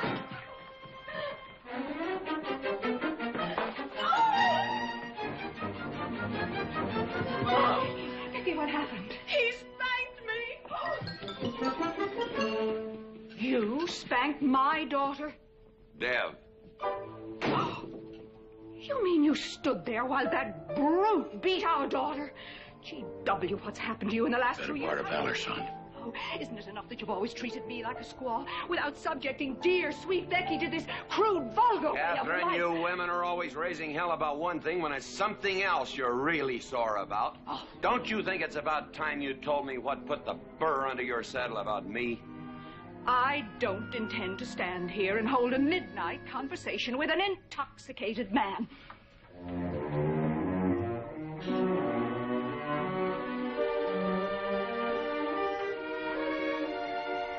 And I am not intoxicated. Yet.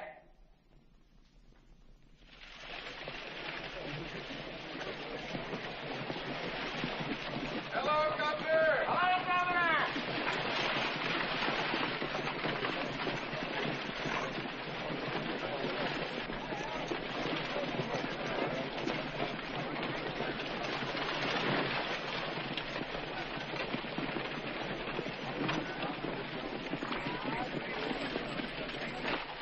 Chief Puma? Yes, Sergeant. Big McLintock, we know you get us fair judgment. You gentlemen, follow me.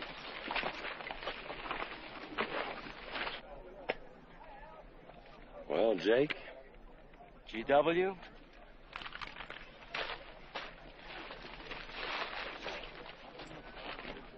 Well, G.W., it's been a long time. Not long enough. Cuthbert. Your husband is a rude man. Yes, Cuthbert, I know.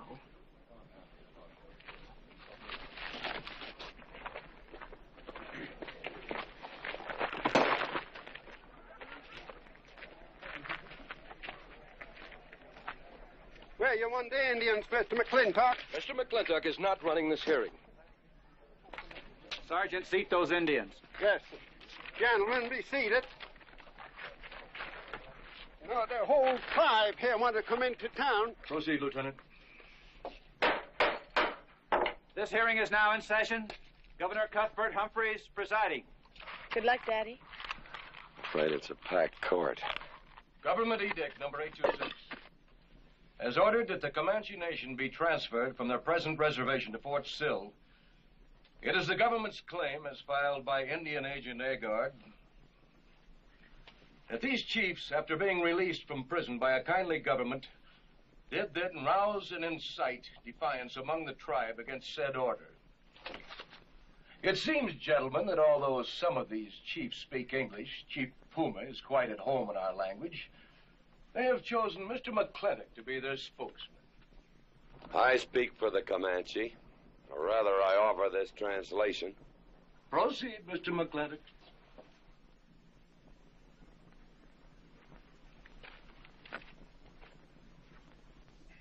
The Comanche say, we are an old people and a proud people. When the white man first came among us, we were as many as the grass is of the prairie.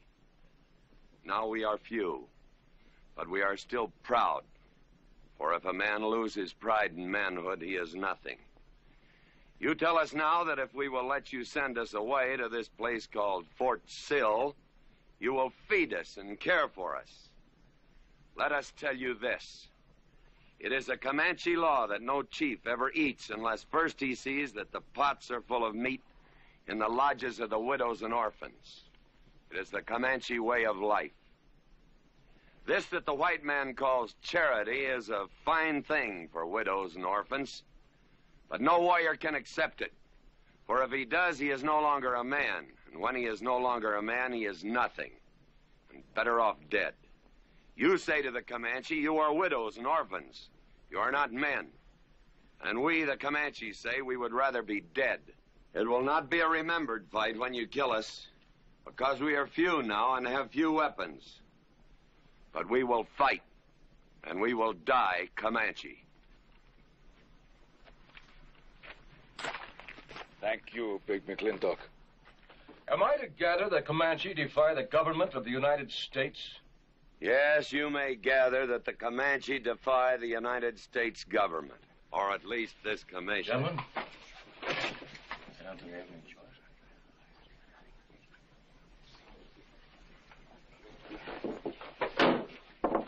It is the order of this court that these chiefs be incarcerated until such time as the detachment of United States cavalry be made available to escort them and the Comanche Nation to Fort Sill.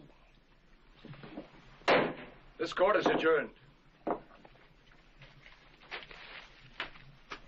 Oh, McLintock! You are important chief amongst these white people. Sway them. Have them give us few guns to make the fight worthwhile. Let us have one last remembered fight for end of Comanche. I almost wish I could arrange that, Puma. Ahalani cha. Ahalani cha. Sergeant? Yes. Let's start. Carry on. Gentlemen.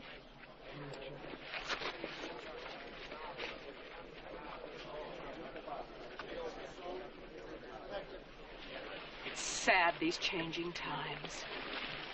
It isn't the times that are changing, Mama.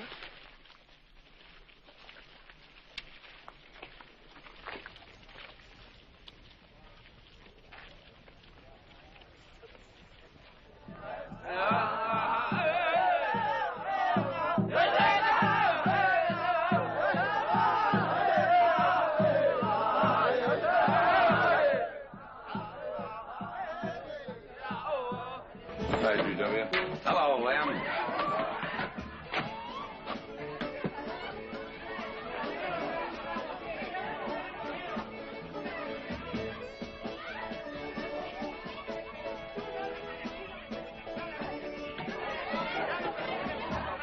Bunny? Oh, howdy, McLintock. I figured you'd be belly down drunk by now. I've been doing some drinking, Bunny. Is that boxcar still on the siding? Well, sure, but... But what? Well, I don't like it. You don't, eh?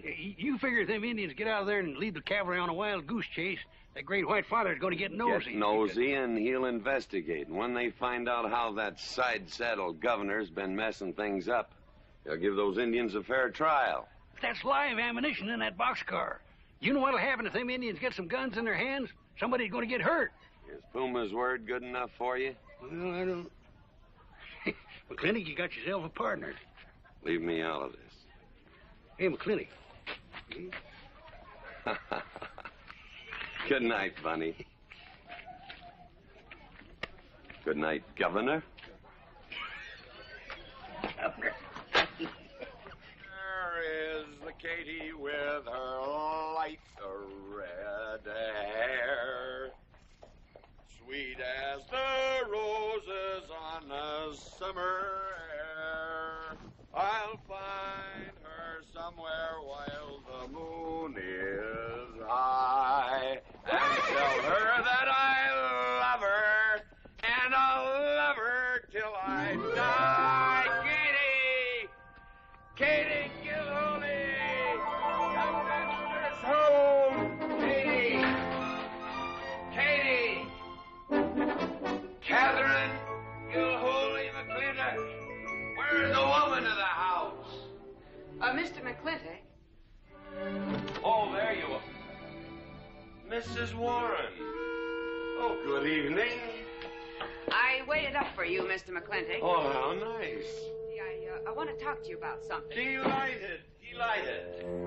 309 times straight. I beg your pardon? 309 times straight without a miss. Gotta be a record. I suppose so.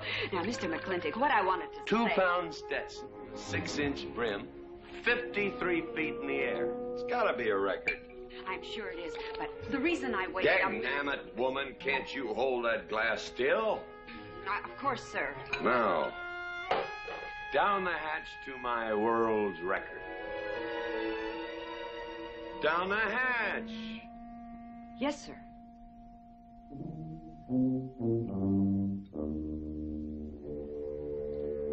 And now, to the governor of our territory. The governor of the territory, sir? Now, don't you stick up for him, Mrs. Warren. You're a fine woman, Mrs. Warren. But you'll certainly go down in my estimation if you stick up for Cuthbert H. Humphrey, governor of this territory. I don't mean to Down change... the hatch. Oh, yes, sir. Down the hatch. Cuthbert H. Humphrey, governor of our territory, is a cull. You know what a cull is, man? A cull is a specimen that is so worthless that you have to cut him out of the herd. Now, if all the people in the world were put in one herd, Cuthbert is the one I would throw my rope at. At whom I would throw my rope at. Natural-born cull. Another touch, ma'am? Oh, no, sir, no. Well, I don't mind if I do. Good. Can't walk on one leg. Oh, I didn't mean to be vulgar, ma'am. Can't walk one limb. It's all right. Sounds silly. Only a bird can walk on a limb. You know my wife? Her name's Kate. She insists on being called Catherine. Do you know her? Of course, Mr. McLintock, and that's what I wanted to talk Well, to you. she thinks that Cuthbert H. Humphrey is panting for her like a bull buffalo at the first green up of spring. But what Cuthbert is panting for is my money. Don't make me feel like I'm drinking alone, ma'am. Very well, Mr. McLintock, if you insist. Down the hatch. Good.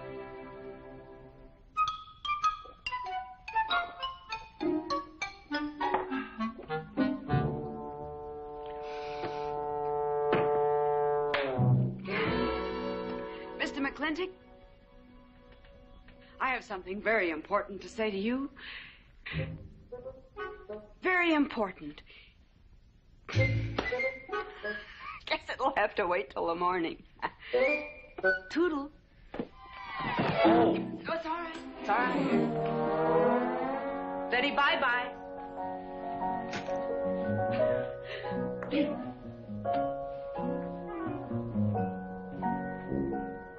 Whoops. Oh.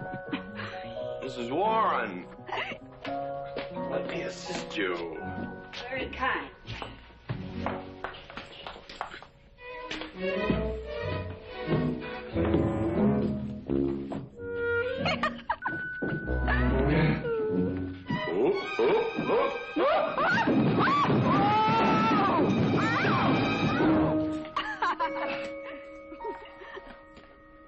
Whoops. What's going on here? Now, Catherine, are you going to believe what you see or what I tell you?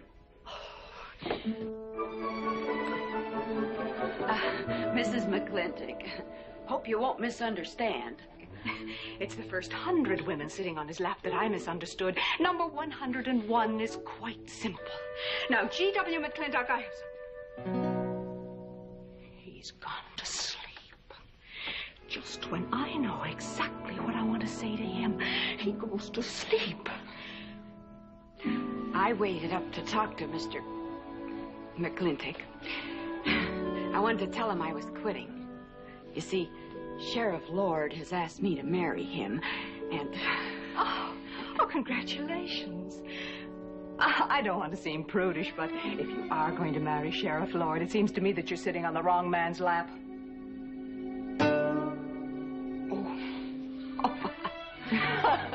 Come on, I'll help you upstairs and we'll have a long talk about men in general. Ladies, one moment.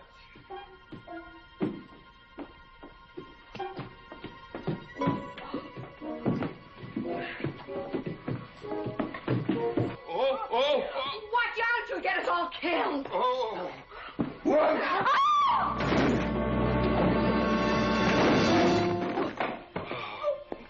Wait a minute, ladies, till I catch my breath, and I'll get you up those stairs as sure as my name is George Washington McLintock.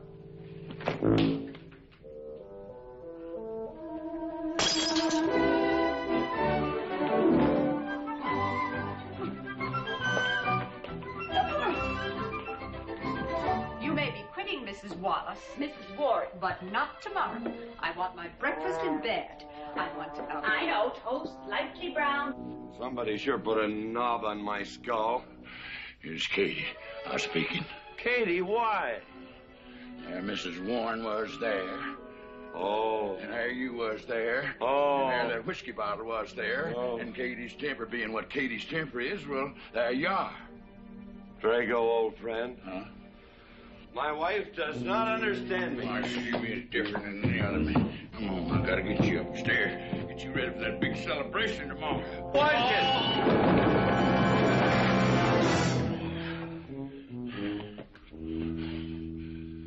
Drago, I am sleeping in the den.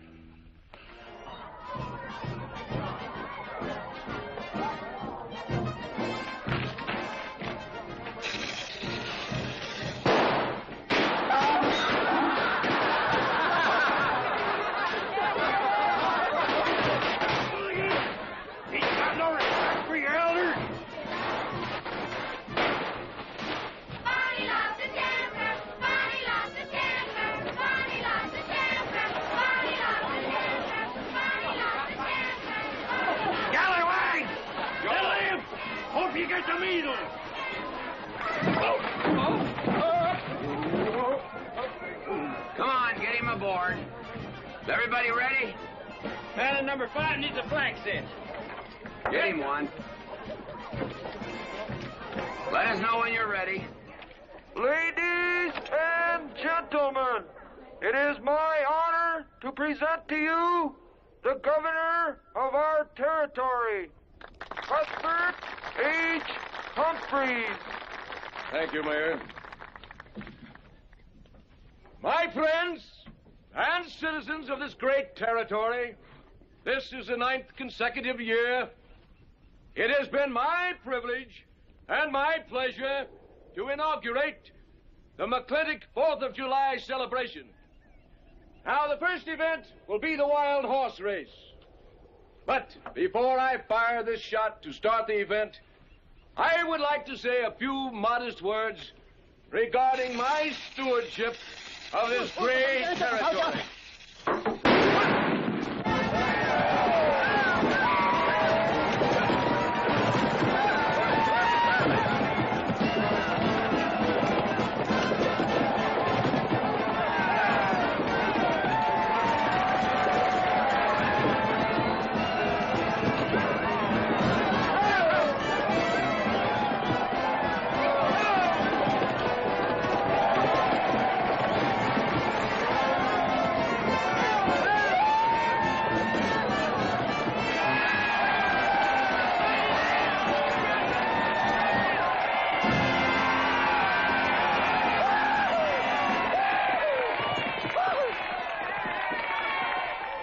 Professor Birnbaum. Gentlemen. Sheriff, here's your horse. Come on, get them all lined up. Come here, King. Now, boys, you all know the rules. It's twice around the inside, once around the outside. First cowboy that hits that finish line without busting that egg is the winner. And I caution you boys about some of them eggs, because some of them eggs are last year's holdovers. All right, mount up.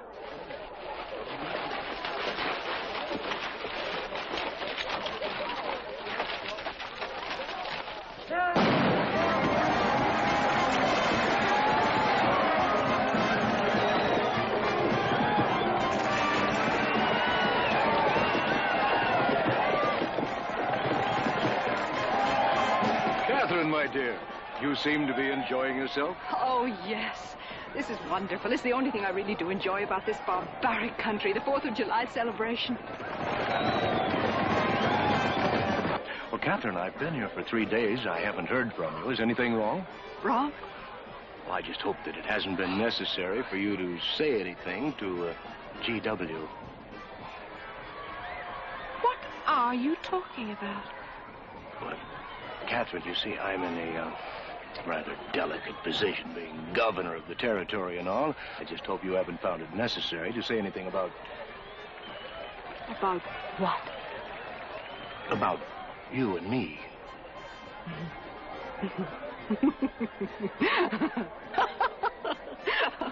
Why, you pompous windbag. Do you think that you're the only man who's ever tried to play patty fingers with me, who's ever tried to lure me into the moonlight? Well, no, but I... Well, I'm a big girl, and I can take care of myself. My husband knows it. I can assure you, Governor, that your reputation is untarnished. Now, get out of my way.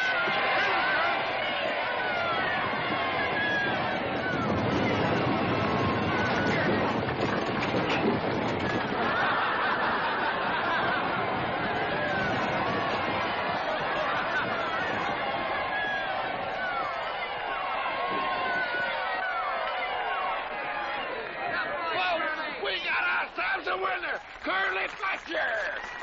Mazel tov, Curly! Give me the egg. Disqualified. Here you go, Curly.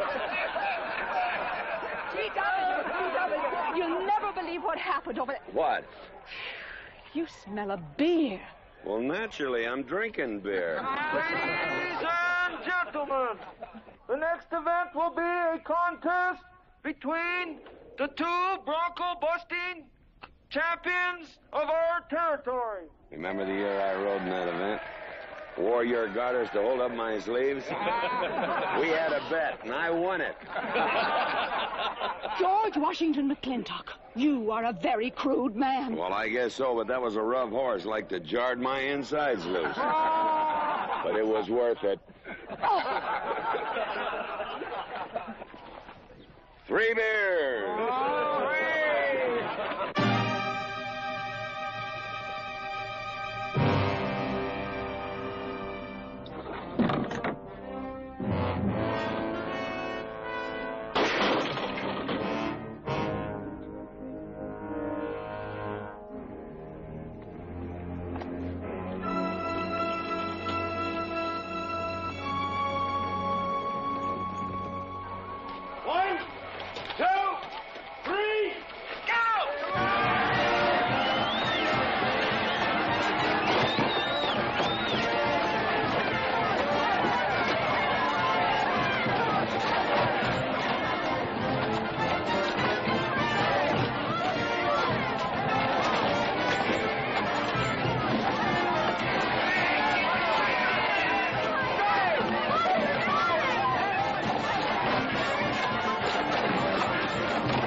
guess so.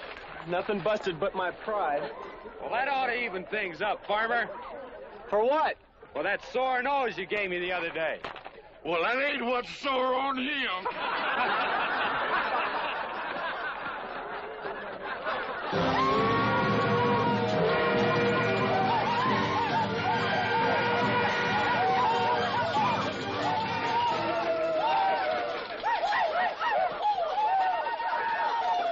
The closing event is the cow pony race. The finish line is at the barbecue. So start meandering. Come on. Now, what is that, false courage? Why, you know a Douglas doesn't ever use a thing like that. I want you to get on that horse, get out in front, and stay out in front. I'll be out front, Dad. All the way. Good boy. Now remember, stay out in front. That Agamemnon's a good horse.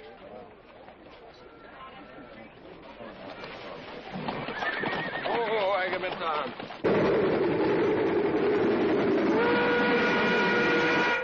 1140 and she's on time. Oh,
Whose idea was this stunt? God doggone it, they're my real book.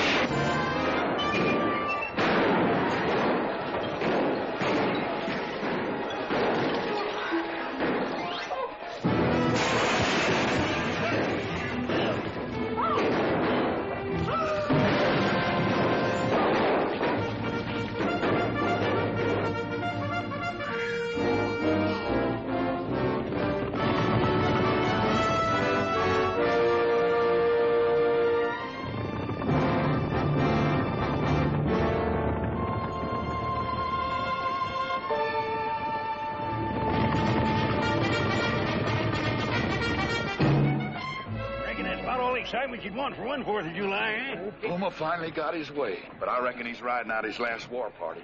We won't get very far. But one thing still has me puzzled. Where did they get the guns? I was wondering the same thing.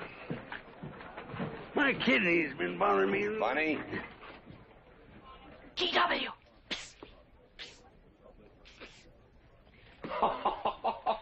What an idiotic joke. Joke? Do you think that was a joke? Oh, shut up. You want everybody in town to see me. You look good in feathers. Oh. Deb, I think they've gone. Yeah. What are you going to do about it? What can I do? Nothing. Just like you've always done.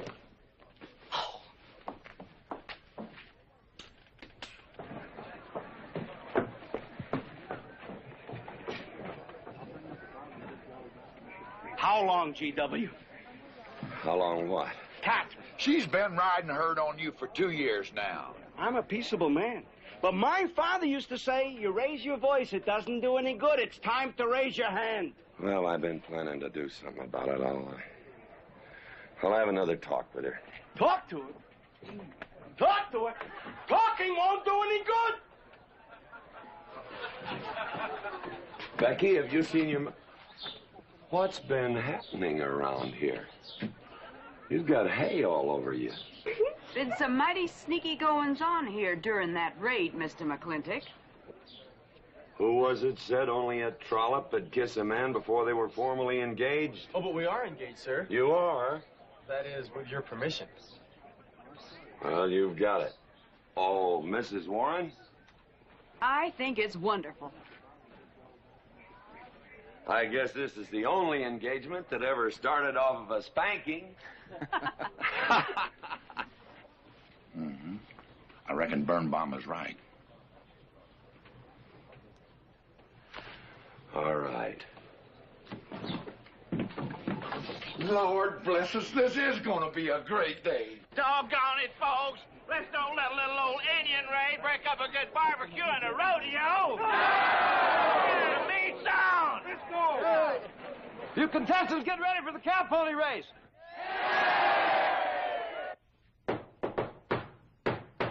Who is it? It's me. Let me in. Not now.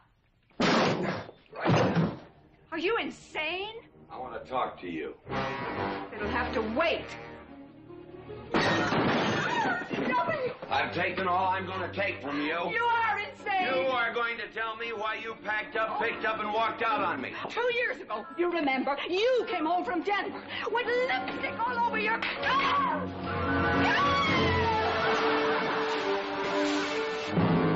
Lipstick on my collar.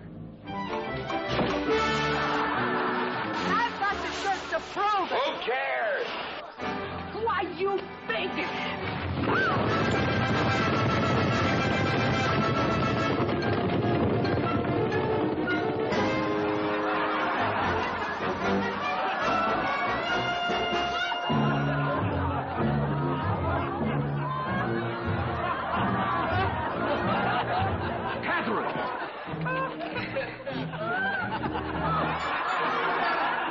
G.W., you are a ruffian. Cuthbert, you are right.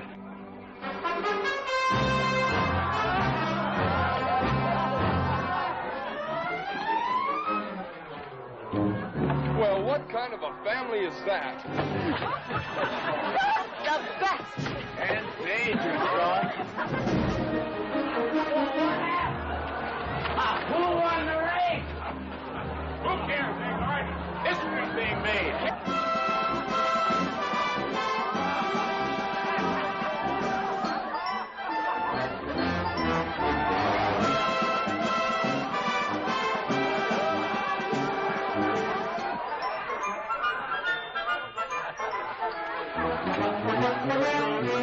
Yes, Rufus? I regret to inform you I've changed my mind about matrimony.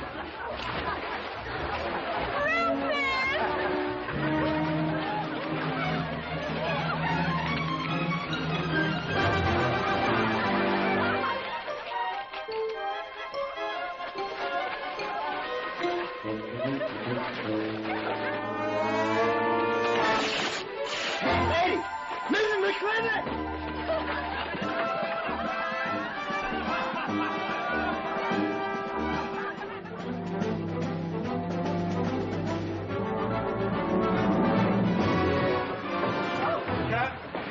Catherine! Get him out of here. Everybody out!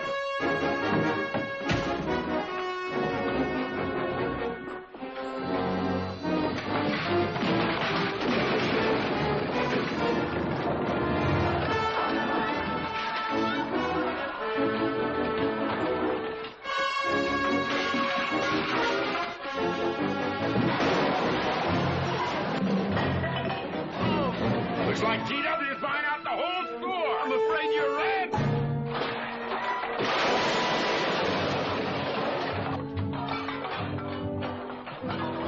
Call me family.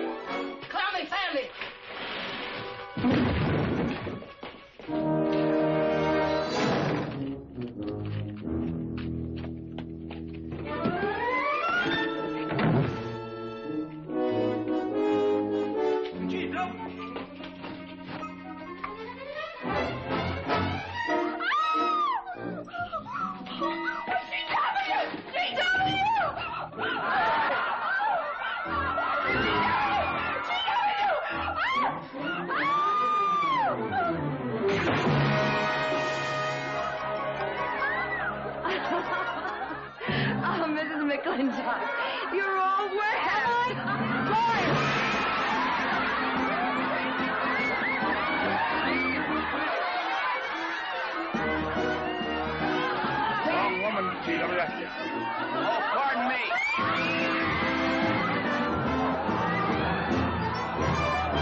style?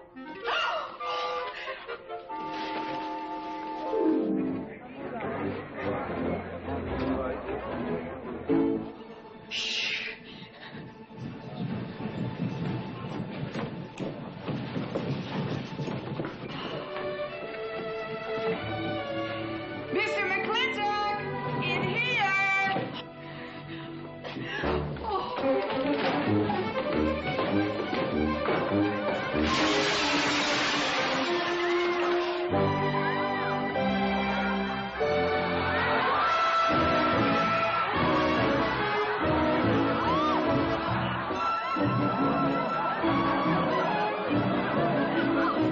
If I ever get through this humiliation, you'll rue the day you ever met me. Oh, belly aching, fight all you want. It won't do you any good. You've been digging those burrs into me for 2 years. Now you're going to get your comeuppance.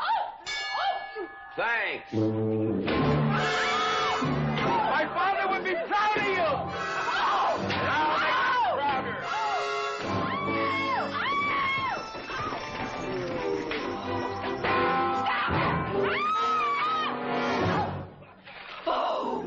Keep it.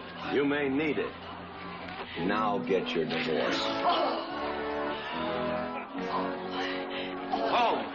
Don't spare the horse. Home. You heard me. Don't think you're going to get rid of me that easy. Yeah.